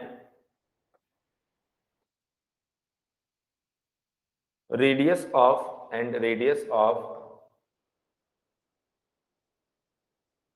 gyration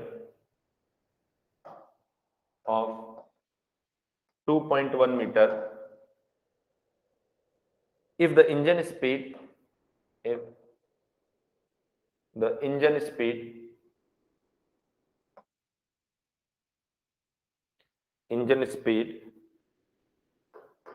is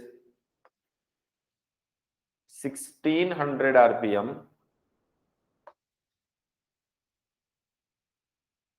determine the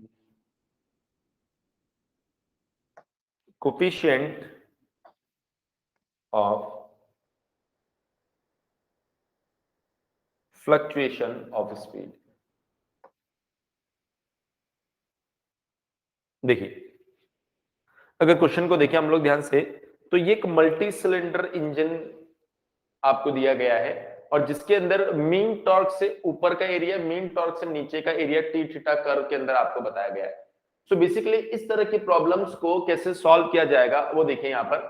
बोला the turning moment diagram for a multi cylinder engine is draw to a vertical scale. Vertical scale के लिए आपको ये turning moment diagram 1 mm बराबर 500 Newton metre आपको दिया गया है और हॉरिजॉन्टल स्केल 1 mm के लिए 3 डिग्री आपको दिया गया है.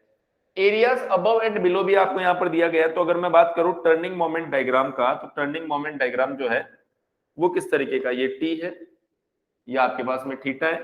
तो बोल रहा है टर्निंग मोमेंट डायग्राम कुछ ऐसे चल रहा होगा, कुछ ऐसे आपका टर्निंग मोमेंट डायग्राम चल रहा होगा.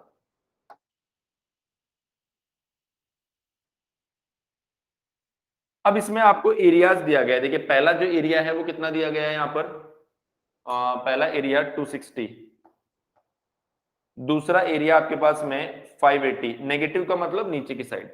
तीसरा एरिया आपको दिया गया है 80। फोर्थ एरिया जो दिया गया है वो है 380। नेक्स्ट एरिया आपको दिया गया है 870 और नेक्स्ट एरिया आपको दिया गया है 250। सो बेसिकली इस कंडीशन में किस तरीके से एनर्जी लिखी जाती है, किस तरीके से जो भी अननोन आपको दिया गया है वो फाइंड किया जाता है। अगर मैं बात करूं सबसे पहले जो अननोन हमें दिया गया है, जो फाइंड करना है, coefficient of fluctuation of speed CS हमें फाइंड करना है। तो पहली चीज तो आपको ये पता होना चाहिए कि आप यूज करने वाले हैं यहाँ पर fundamental equation of flywheel which is del E equals to I omega square C S. Del E equals to I omega square C S. तो अगर आप यहां पर देखें ध्यान से तो आपके पास में आई क्वेश्चन में गिवन है, मास गिवन है, रेडियस ऑफ जायरेशन गिवन है, ओमेगा ओमेगा जो आपके पास में स्पीड है अगर आप देखें वो भी गिवन है, सी एस बेसिकली आपको फाइंड करना है। अगर डेल ई कहीं से मिल जाए तो प्रॉब्लम सॉल्व हो जाएगी। सर डेल ई कैसे मिलेगा? डेल ई होता है आपका ई मैक्स माइनस ई मिन।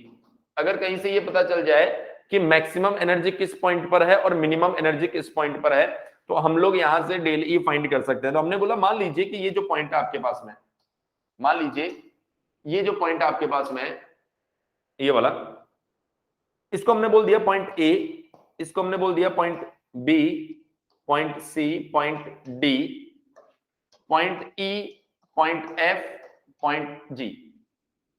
तो सबसे पहले अगर हम बात करें पॉइंट ए के ऊपर तो अगर हमें यहां पर लिखना पड़े energy at point A, energy at point A,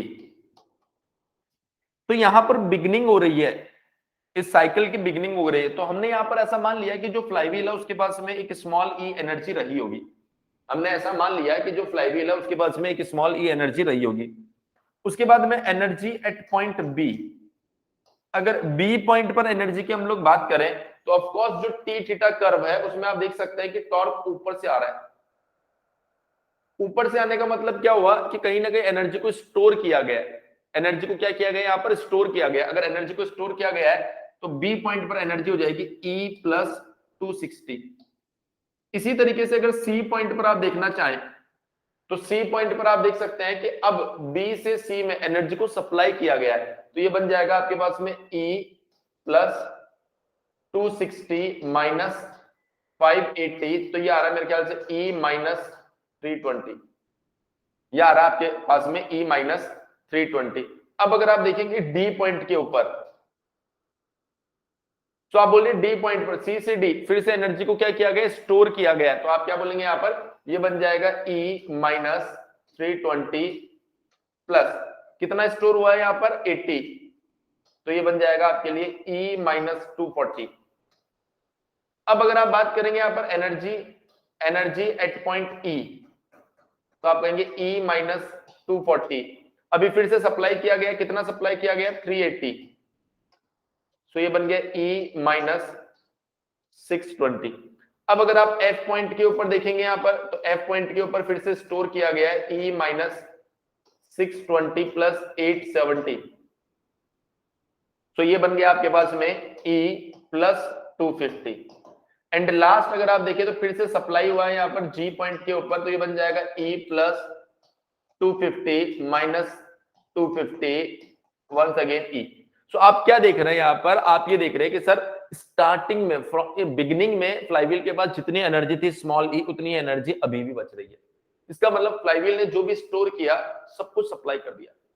flywheel ने जो भी स्टोर किया यहाँ पर वो सब कुछ यहाँ पर सप्लाई कर दिया। तो आपको क्या चाहिए? हमें चाहिए डेल ई। सो डेल ई कैसे फाइंड करेंगे? कहां लिखे हम लोग? पहले तो इसमें मैक्सिमम और मिनिमम आपको आइडेंटिफाई करना है। तो अगर मैक्सिमम एनर्जी देखेंगे तो बी पॉइंट के ऊपर मैक्सिमम है, देखो ई प्लस 260 से ज्यादा कहीं पर भी ऐड नहीं हो रहा है इसलिए इसको मैक्सिमम बोला गया। मिनिमम अगर आप देखेंगे तो ई पॉइंट के ऊपर मिनिमम है ई माइनस 620 से ज्यादा कहीं पर भी माइनस नहीं हो रहा है। तो ऐसी कंडीशन में अगर आप देखें डेल ई तो डेल ई आएगा आपके पास में ई मैक्स कितना है?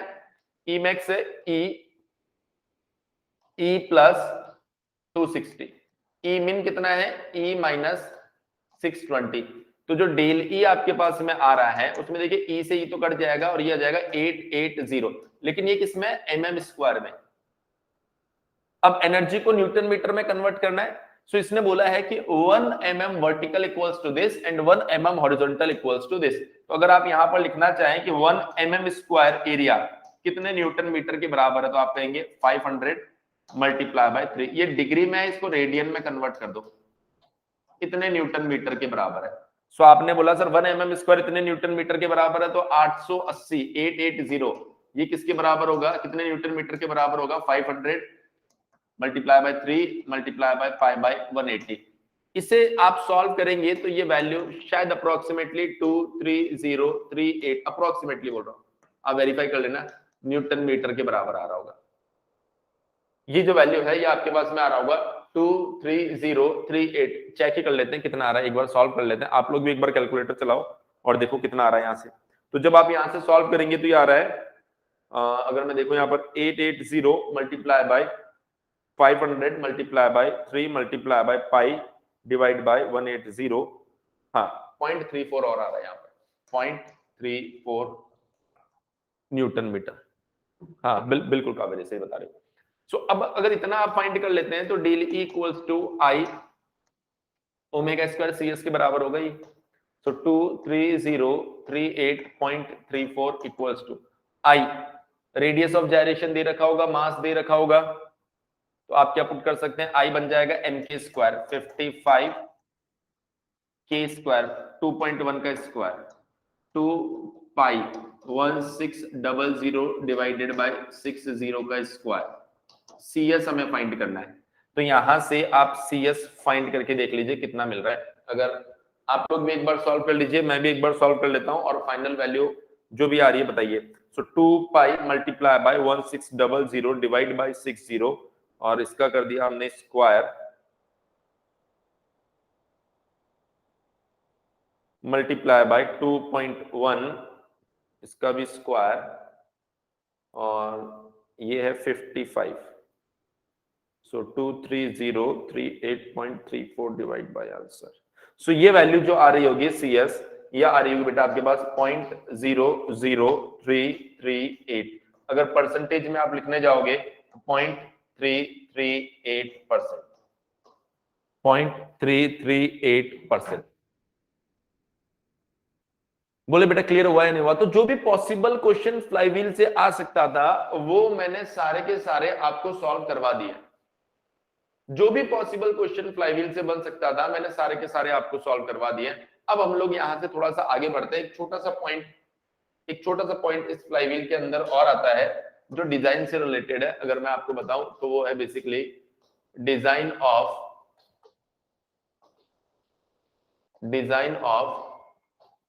Flywheel rim. Design of flywheel rim, देखिए फ्लाईव्हील रिम कि डिजाइन से रिलेटेड एक छोटा सा पॉइंट है हमारे पास में जो एग्जाम में कभी कभार पूछ लिया जाता है। सो अगर मैं उसे बनाऊं यहाँ पर तो वो कुछ ऐसा दिखाई देना चाहिए।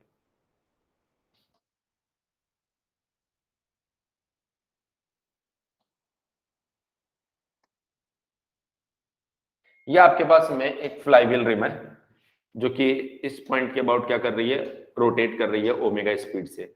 बेसिकली इसके लिए डिजाइन से रिलेटेड कुछ पैरामीटर्स हम लोग फाइंड करना चाह रहे हैं। तो हमने क्या किया, यहां से एक एलिमेंटल पार्ट डी थीटा ले लिया है। जब ये रोटेट करेगी ओमेगा से तो ये जो एलिमेंटल पार्ट आपको दिखाई दे रहा है ये बाहर की साइड एक फोर्स महसूस करेगा which is DMR omega square. हमने कहा इसकी स्टडी करने के लिए क्यों ना इस एलिमेंटल पार्ट को अलग ही ले लिया जाए। इस एलिमेंटल पार्ट को हमने यहां पर अलग ही ले लिया। जब आप इस एलिमेंटल पार्ट को यहां पर अलग ही कंसीडर कर लोगे तो आप देखेंगे कि ये जितना भी मास है आपके पास में डीएम आर ओमेगा स्क्वायर, ये बाहर की साइड एक सेंट्रीफ्यूगल फोर्स महसूस करेगा। बाहर की साइड ये क्या करेगा, एक सेंट्रीफ्यूगल फोर्स महसूस करेगा। अगर आप देखेंगे ये वाला एरिया, सॉरी ये वाला एंगल, तो ये एंगल कितना होगा डी थीटा बाई 2।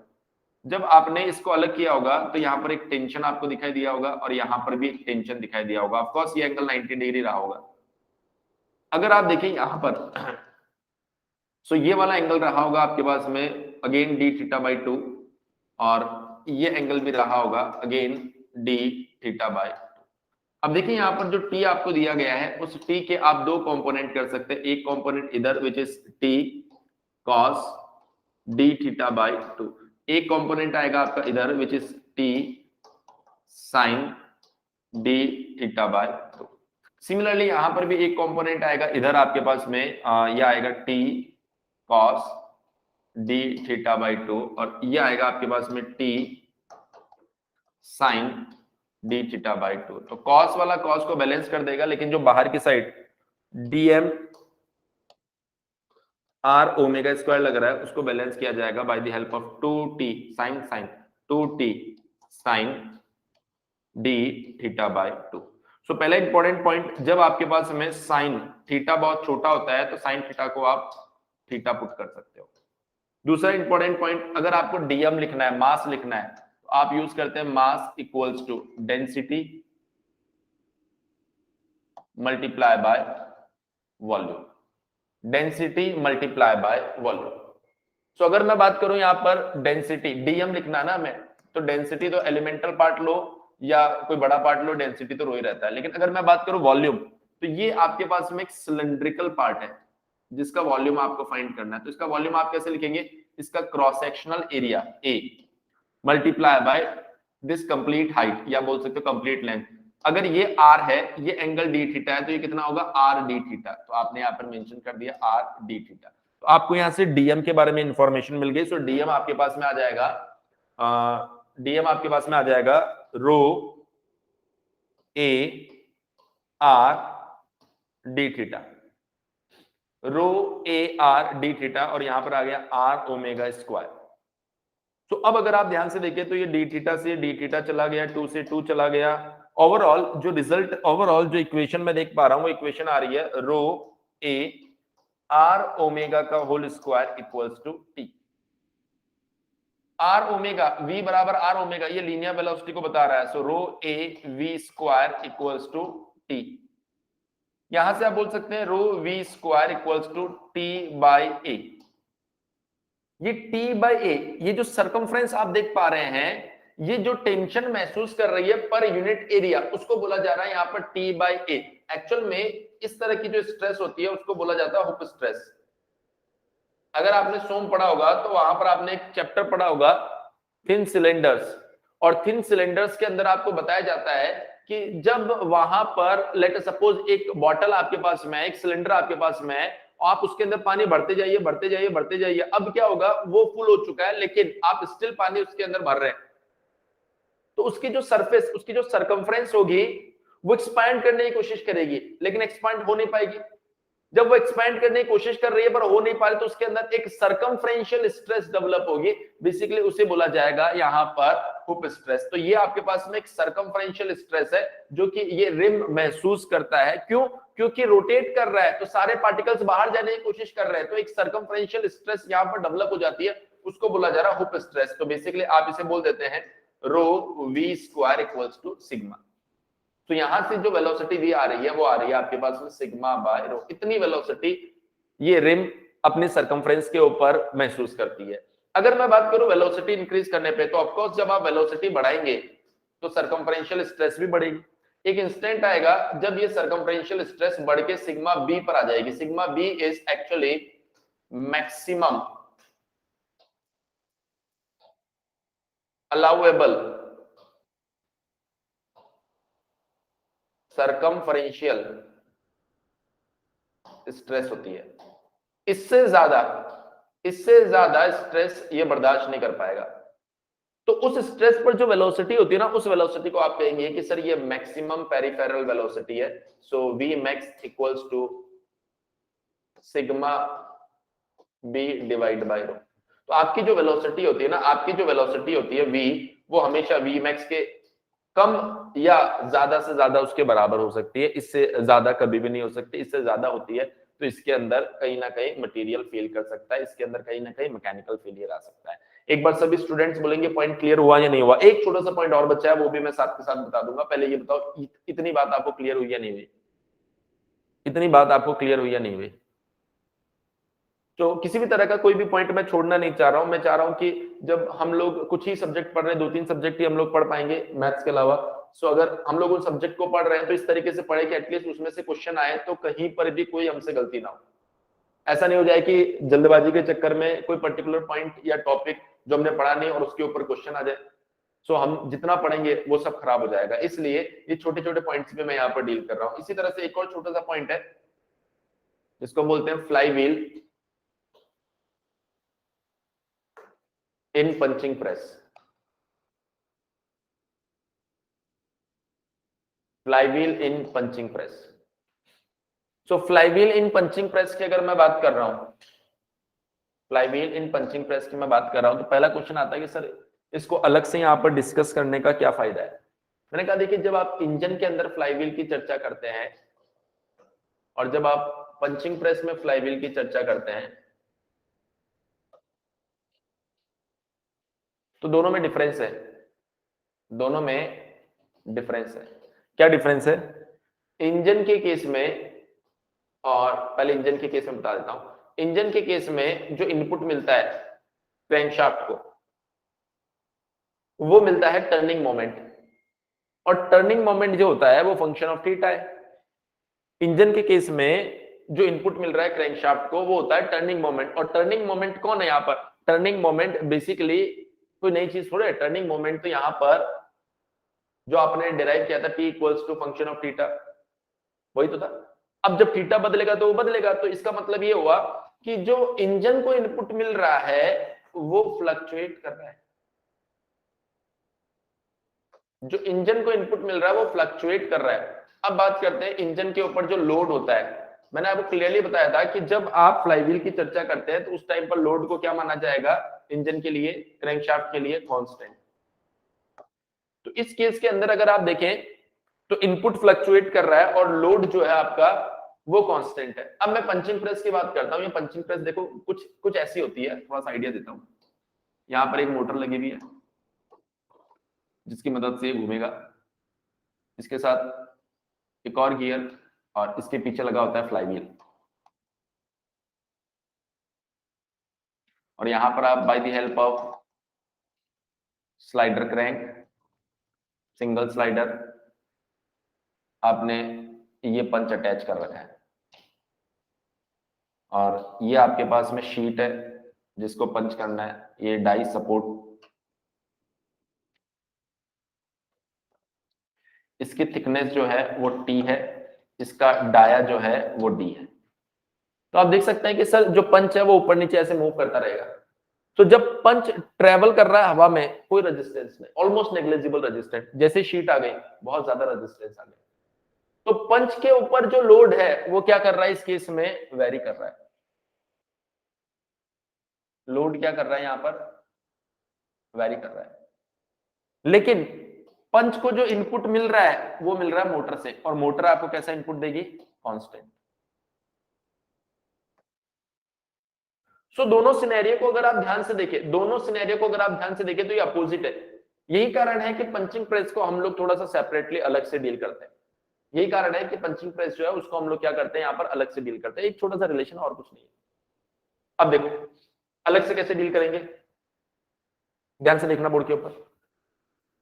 हमने कहा कि जो पंच आपको दिया गया है, अगर वो शीट को पंच करना चाह रहा है, शीट में होल क्रिएट करना चाह रहा है, तो कैसे, कितना फोर्स उसे लगाना पड़ेगा? हमने कहा कि अगर मटेरियल को ब्रेक करना है तो आपको उसकी अल्टीमेट स्ट्रेंथ तक जाना पड़ेगा। पहली चीज तो टाउ अल्टीमेट। सो टाउ अल्टीमेट को कौन सा फोर्स लगेगा? यहाँ पर कौन सा फोर्स लगेगा? अरे भाई ये अगर शीट है आपकी, तो ये यहां पर होल क्रिएट हुआ ना, फोर्स कहां लग रहा है? सरकमफ्रेंस के ऊपर। कहां लग रहा है? सरकमफ्रेंस के ऊपर। तो सरकमफ्रेंशियल मतलब shear force, shear force tangentially लग रहा है उसके ऊपर। तो आप क्या बोलेंगे यहां पर? ये आपके पास में शियर एरिया, भाई इसे बोलते हैं टाउ अल्टीमेट, अल्टीमेट स्ट्रेंथ। इसको अगर आप मल्टीप्लाई कर दोगे शियर एरिया से, तो आपको ये पता चल जाएगा कि कितने फोर्स की आपको यहां पर जरूरत पड़ रही है। तो आपने बोला सर शियर एरिया क्या होता है? F S equals to pi D t. Shear area क्या होता है? ये थिकनेस टी, ये डाया डी, तो ये शेयर एरिया कितना आएगा पाई डी टी। ये स्मॉल लिख देते हैं, पहले कैपिटल लिखा है या स्मॉल लिखा है, पहले स्मॉल लिखा है, ठीक है। So pi D T multiply by tau ultimate. अब हमें चाहिए एनर्जी फॉर वन होल। अगर मैं एक होल क्रिएट कर रहा हूं तो मुझे कितनी एनर्जी यहां पर चाहिए होगी? सर मुझे कितनी एनर्जी चाहिए होगी ये बताएगा वर्क डन। कितना वर्क डन करना पड़ रहा है? तो वर्क डन बोलता है mean force multiply by displacement. Work done क्या होता है? Mean force multiply by displacement. हमने कहा कि जब पंच आएगा शीट के ऊपर तो यहां पर बहुत ज्यादा फोर्स लगाना पड़ेगा, फिर उसके बाद पंच थोड़ा अंदर जाएगा, थोड़ा अंदर जाएगा, तो धीरे धीरे उसको कम फोर्स लगाना पड़ेगा। मतलब फोर्स तो वेरी कर रहा है। कैसे वेरी कर रहा है हमें पता ही नहीं, उस वेरिएशन के बारे में मेरे पास इंफॉर्मेशन नहीं है। तो मैंने ऐसा मान लिया अज्यूम कर रहा हूं कि जब आया होगा तब तो एफएस लगा होगा, और बीच में एक डेप्थ तक जाने के बाद में वो होल अपने आप क्रिएट हो गया होगा। आगे की कहानी अपने आप हो गई होगी, मतलब ऑलमोस्ट नेग्लिजिबल। ऐसा ही तो होता है जब पंच अंदर जाता है ना, तो पहले तो बहुत ज्यादा फोर्स लगाना पड़ता है, फिर कम कम कम एक टाइम आता है कि वो अपने आप ही सक्सेसफुल हो जाता है। आपको ऑलमोस्ट नेग्लिजिबल फोर्स लगाना पड़ता है जब उसकी डेप्थ बहुत ज्यादा हो जाती है। तो हम यहां पर बोलेंगे कि ऐसा हमने माना कि मुझे मिनिमम 0 फोर्स लगाना पड़ा, मैक्सिमम एफएस लगाना पड़ा। तो मीन फोर्स 0 प्लस एफएस। क्योंकि मीन फोर्स के वेरिएशन के बारे में मेरे पास में कोई इंफॉर्मेशन नहीं है, तो ऐसा मैंने मान लिया कि मीन फोर्स आएगा 0 प्लस एफएस डिवाइड बाई 2। कितनी डेप्थ तक? Mean force multiply by displacement होता है ना, टी। तो आपने बोल दिया सर एक होल के लिए कितनी एनर्जी चाहिए? FS by 2 multiply by T. FS by 2 multiply by T. So ये आपके पास में एक होल के लिए एनर्जी आ गई। हमने मान लिया n, number of holes per minute. तो आपने बोल दिया एनर्जी रिक्वायर्ड पर मिनट। क्या देखा आपने कि एक होल के लिए इतनी एनर्जी चाहिए, तो एन होल्स के लिए कितनी एनर्जी चाहिए होगी? ई होल मल्टीप्लाई बाय एन। बहुत सिंपल। अब एनर्जी सप्लाई कौन कर रहा है? मोटर सप्लाई कर रहा है। अब आपको यहां पर जो पंचिंग प्रेस के अंदर मोटर कनेक्ट की जाती है ना, उसकी पावर कैलकुलेट करने के लिए एक रिलेशन मिलेगा। So for power of motor की पावर के लिए यहां से एक बहुत अच्छा रिलेशन मिलने वाला है। कैसे? ये मान लीजिए P मोटर की पावर है, तो P का मतलब क्या होता है? एनर्जी सप्लाइड पर सेकेंड। इसको अगर आपने 60 से मल्टीप्लाई कर दिया तो ये हो गया एनर्जी सप्लाइड पर मिनट। आपको इतनी एनर्जी चाहिए एक मिनट में। हमने कहा एक मिनट में इतना सप्लाई कर रहे हैं, लेकिन सारी की सारी एनर्जी तो नहीं जाएगी ना, कुछ ना कुछ मैकेनिकल इफिशियंसी आएगी। तो ये जो एनर्जी है ये बेसिकली इसके बराबर होनी चाहिए, तभी आपका पंचिंग प्रेस सही से काम कर पाएगा। तो यहां से आप ये बता सकते हो कि जो मोटर है उसकी पावर कितनी होनी चाहिए? उसकी पावर होनी चाहिए E whole multiply by n divided by mechanical efficiency multiply by 60। E whole को आप चाहे तो ऐसा भी लिख सकते हैं Fs divide by 2 multiply bye T multiply by N divide by N mechanical multiply by 60। देखिए जनरली गेट यहां पर थोड़ा सा कम फोकस करता है, लेकिन जब आप ईएससी का क्वेश्चन लगाएंगे तब हमने देखा है कि वहां पर इस रिलेशन के ऊपर फ्रिक्वेंटली प्रॉब्लम्स पूछी जाती है। पर फिर भी मैंने आपको बता दिया है कि क्या पता गेट ने फ्लाईव्हील से काफी प्रॉब्लम पूछी है और अब वो पुरानी प्रॉब्लम से परेशान हो गया हो और एक नई प्रॉब्लम डिजाइन करना चाहे तो वो पंचिंग प्रेस को वहां पर इंट्रोड्यूस करा दे। और जब वो इंट्रोड्यूस कराता है तो आप समझ ही नहीं पाते कि क्योंकि उससे रिलेटेड कोई पॉइंट आपने पहले पढ़ा ही नहीं। इसलिए मैंने आपको बता दिया है कि बस एक ही तो फॉर्मूला है और वो भी याद करने की जरूरत नहीं है। आपको मैंने बताया कि किस तरीके से लिखा जाता है। अगर आपको इतना पता है तो आपको कुछ भी याद नहीं करना है। आप अगर क्वेश्चन आता है तो इस तरीके से वहां पर लिखिए, आपको रिजल्ट मिल जाएगा। एक बार सभी स्टूडेंट्स बताएंगे क्लियर हुआ या नहीं हुआ? सभी स्टूडेंट्स बताएंगे क्लियर हुआ या नहीं हुआ? ओके, क्लियर हो गया तो फिर स्क्रीनशॉट ले लेते हैं। मेरे ख्याल से यहां तक हो गया था।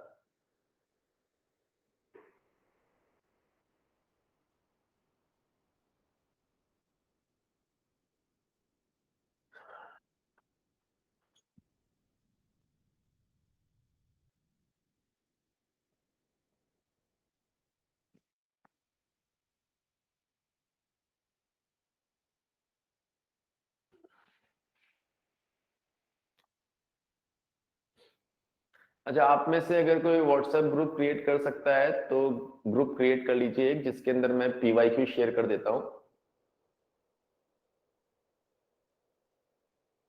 और उसी ग्रुप के अंदर आप उसे सॉल्व करके अगर कोई डाउट होता है तो उसी ग्रुप में पोस्ट कर देना, ताकि उसी ग्रुप में हम लोग उसके ऊपर वापस डिस्कशन कर ले। क्योंकि जो टेलीग्राम ग्रुप है उसके अंदर आप डिस्कस नहीं कर पाओगे, और टेलीग्राम ग्रुप में बहुत सारे स्टूडेंट्स हैं तो डिस्कशन हो भी नहीं पाएगा।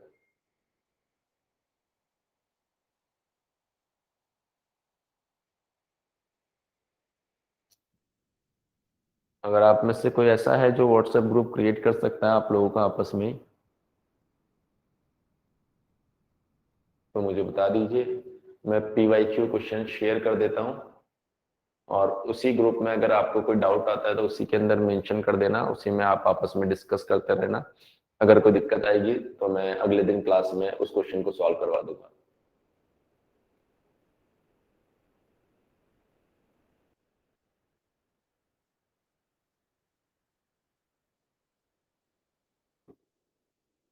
लेकिन अगर कोई ऐसा है जो जिम्मेदारी ले ये,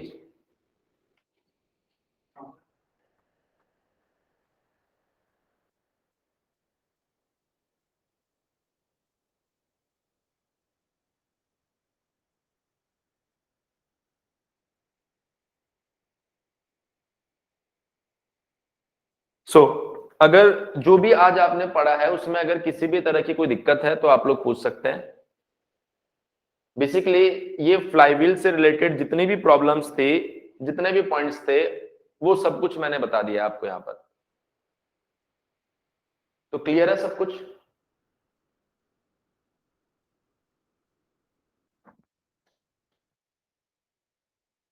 ओके, ठीक है। तो एक और पॉइंट मैं आपसे पूछ रहा था, अगर आप में से कोई ऐसा स्टूडेंट है जो ये रेस्पॉन्सिबिलिटी ले लेता है कि भाई वो ग्रुप क्रिएट कर लेगा,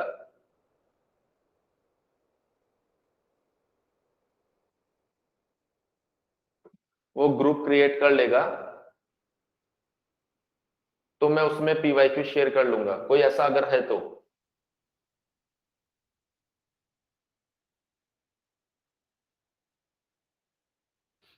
क्योंकि अदरवाइज कम्युनिकेट करने में, उसमें मैं पीवाईक्यू शेयर कर दूंगा, आप लोग सॉल्व कर लेना, अगर दिक्कत आती है तो उसी में डिस्कस कर लेना। टेलीग्राम ग्रुप में तो आप मैसेज और कमेंट नहीं कर सकते हो। चलिए, कोई दिक्कत नहीं, आप आराम से सोच लेना, अगर कोई आप में से ऐसा हो जो ये रेस्पॉन्सिबिलिटी ले सके तो ऐसा कर लेंगे, अदरवाइज कोई दिक्कत नहीं है, पढ़ तो रही है हम लोग। ठीक है। अच्छा, एक और चीज, शाम को आपकी मैथमेटिक्स की क्लास भी रहती है, कल मैंने उसमें सिंगल इंटीग्रेशन की कुछ प्रॉब्लम्स करवाई थी। आज हम लोग डबल इंटीग्रेशन के ऊपर बात करेंगे, तो आप लोग उसे टाइम से ज्वाइन करें, वो आप लोगों के लिए काफी हेल्पफुल है। और कल मोस्ट प्रोबेबली शायद शेड्यूल में देख लेना, कल शेड्यूल में मैथ्स की क्लास है, टॉम की क्लास है। शेड्यूल में कल मैथ्स की क्लास है, टॉम की क्लास है। किसी को पता हो शेड्यूल? अगर पता नहीं, मैथ्स, ठीक है। तो अगर मैथ्स की क्लास होती है कल, तो बेसिकली जो भी यूट्यूब पर मैंने क्वेश्चंस करवा दिए हैं उनको दोबारा नहीं करेंगे, आपका टाइम थोड़ा सा सेव होगा वहीं से। मैं पैरेलली दो दो चीजें चला रहा हूं, मैं बहुत सारी चीजें वहां पर सॉल्व करवाता हूं, फिर उससे रिलेटेड पॉइंट्स मैं आपको क्लास में जरूर बता देता हूं, पर क्वेश्चंस आप वहां से देखना, आपका टाइम बचेगा। बाकी मैं तो यहाँ पर भी करवा सकता हूँ, पर मैंने ये ऑप्शन इसलिए ढूंढा ताकि आपका टाइम थोड़ा सा सेव हो। ठीक है, चलिए, थैंक यू। शाम को मिलते हैं 8 बजे, और फिर कल मिलेंगे वापस सुबह 8 बजे।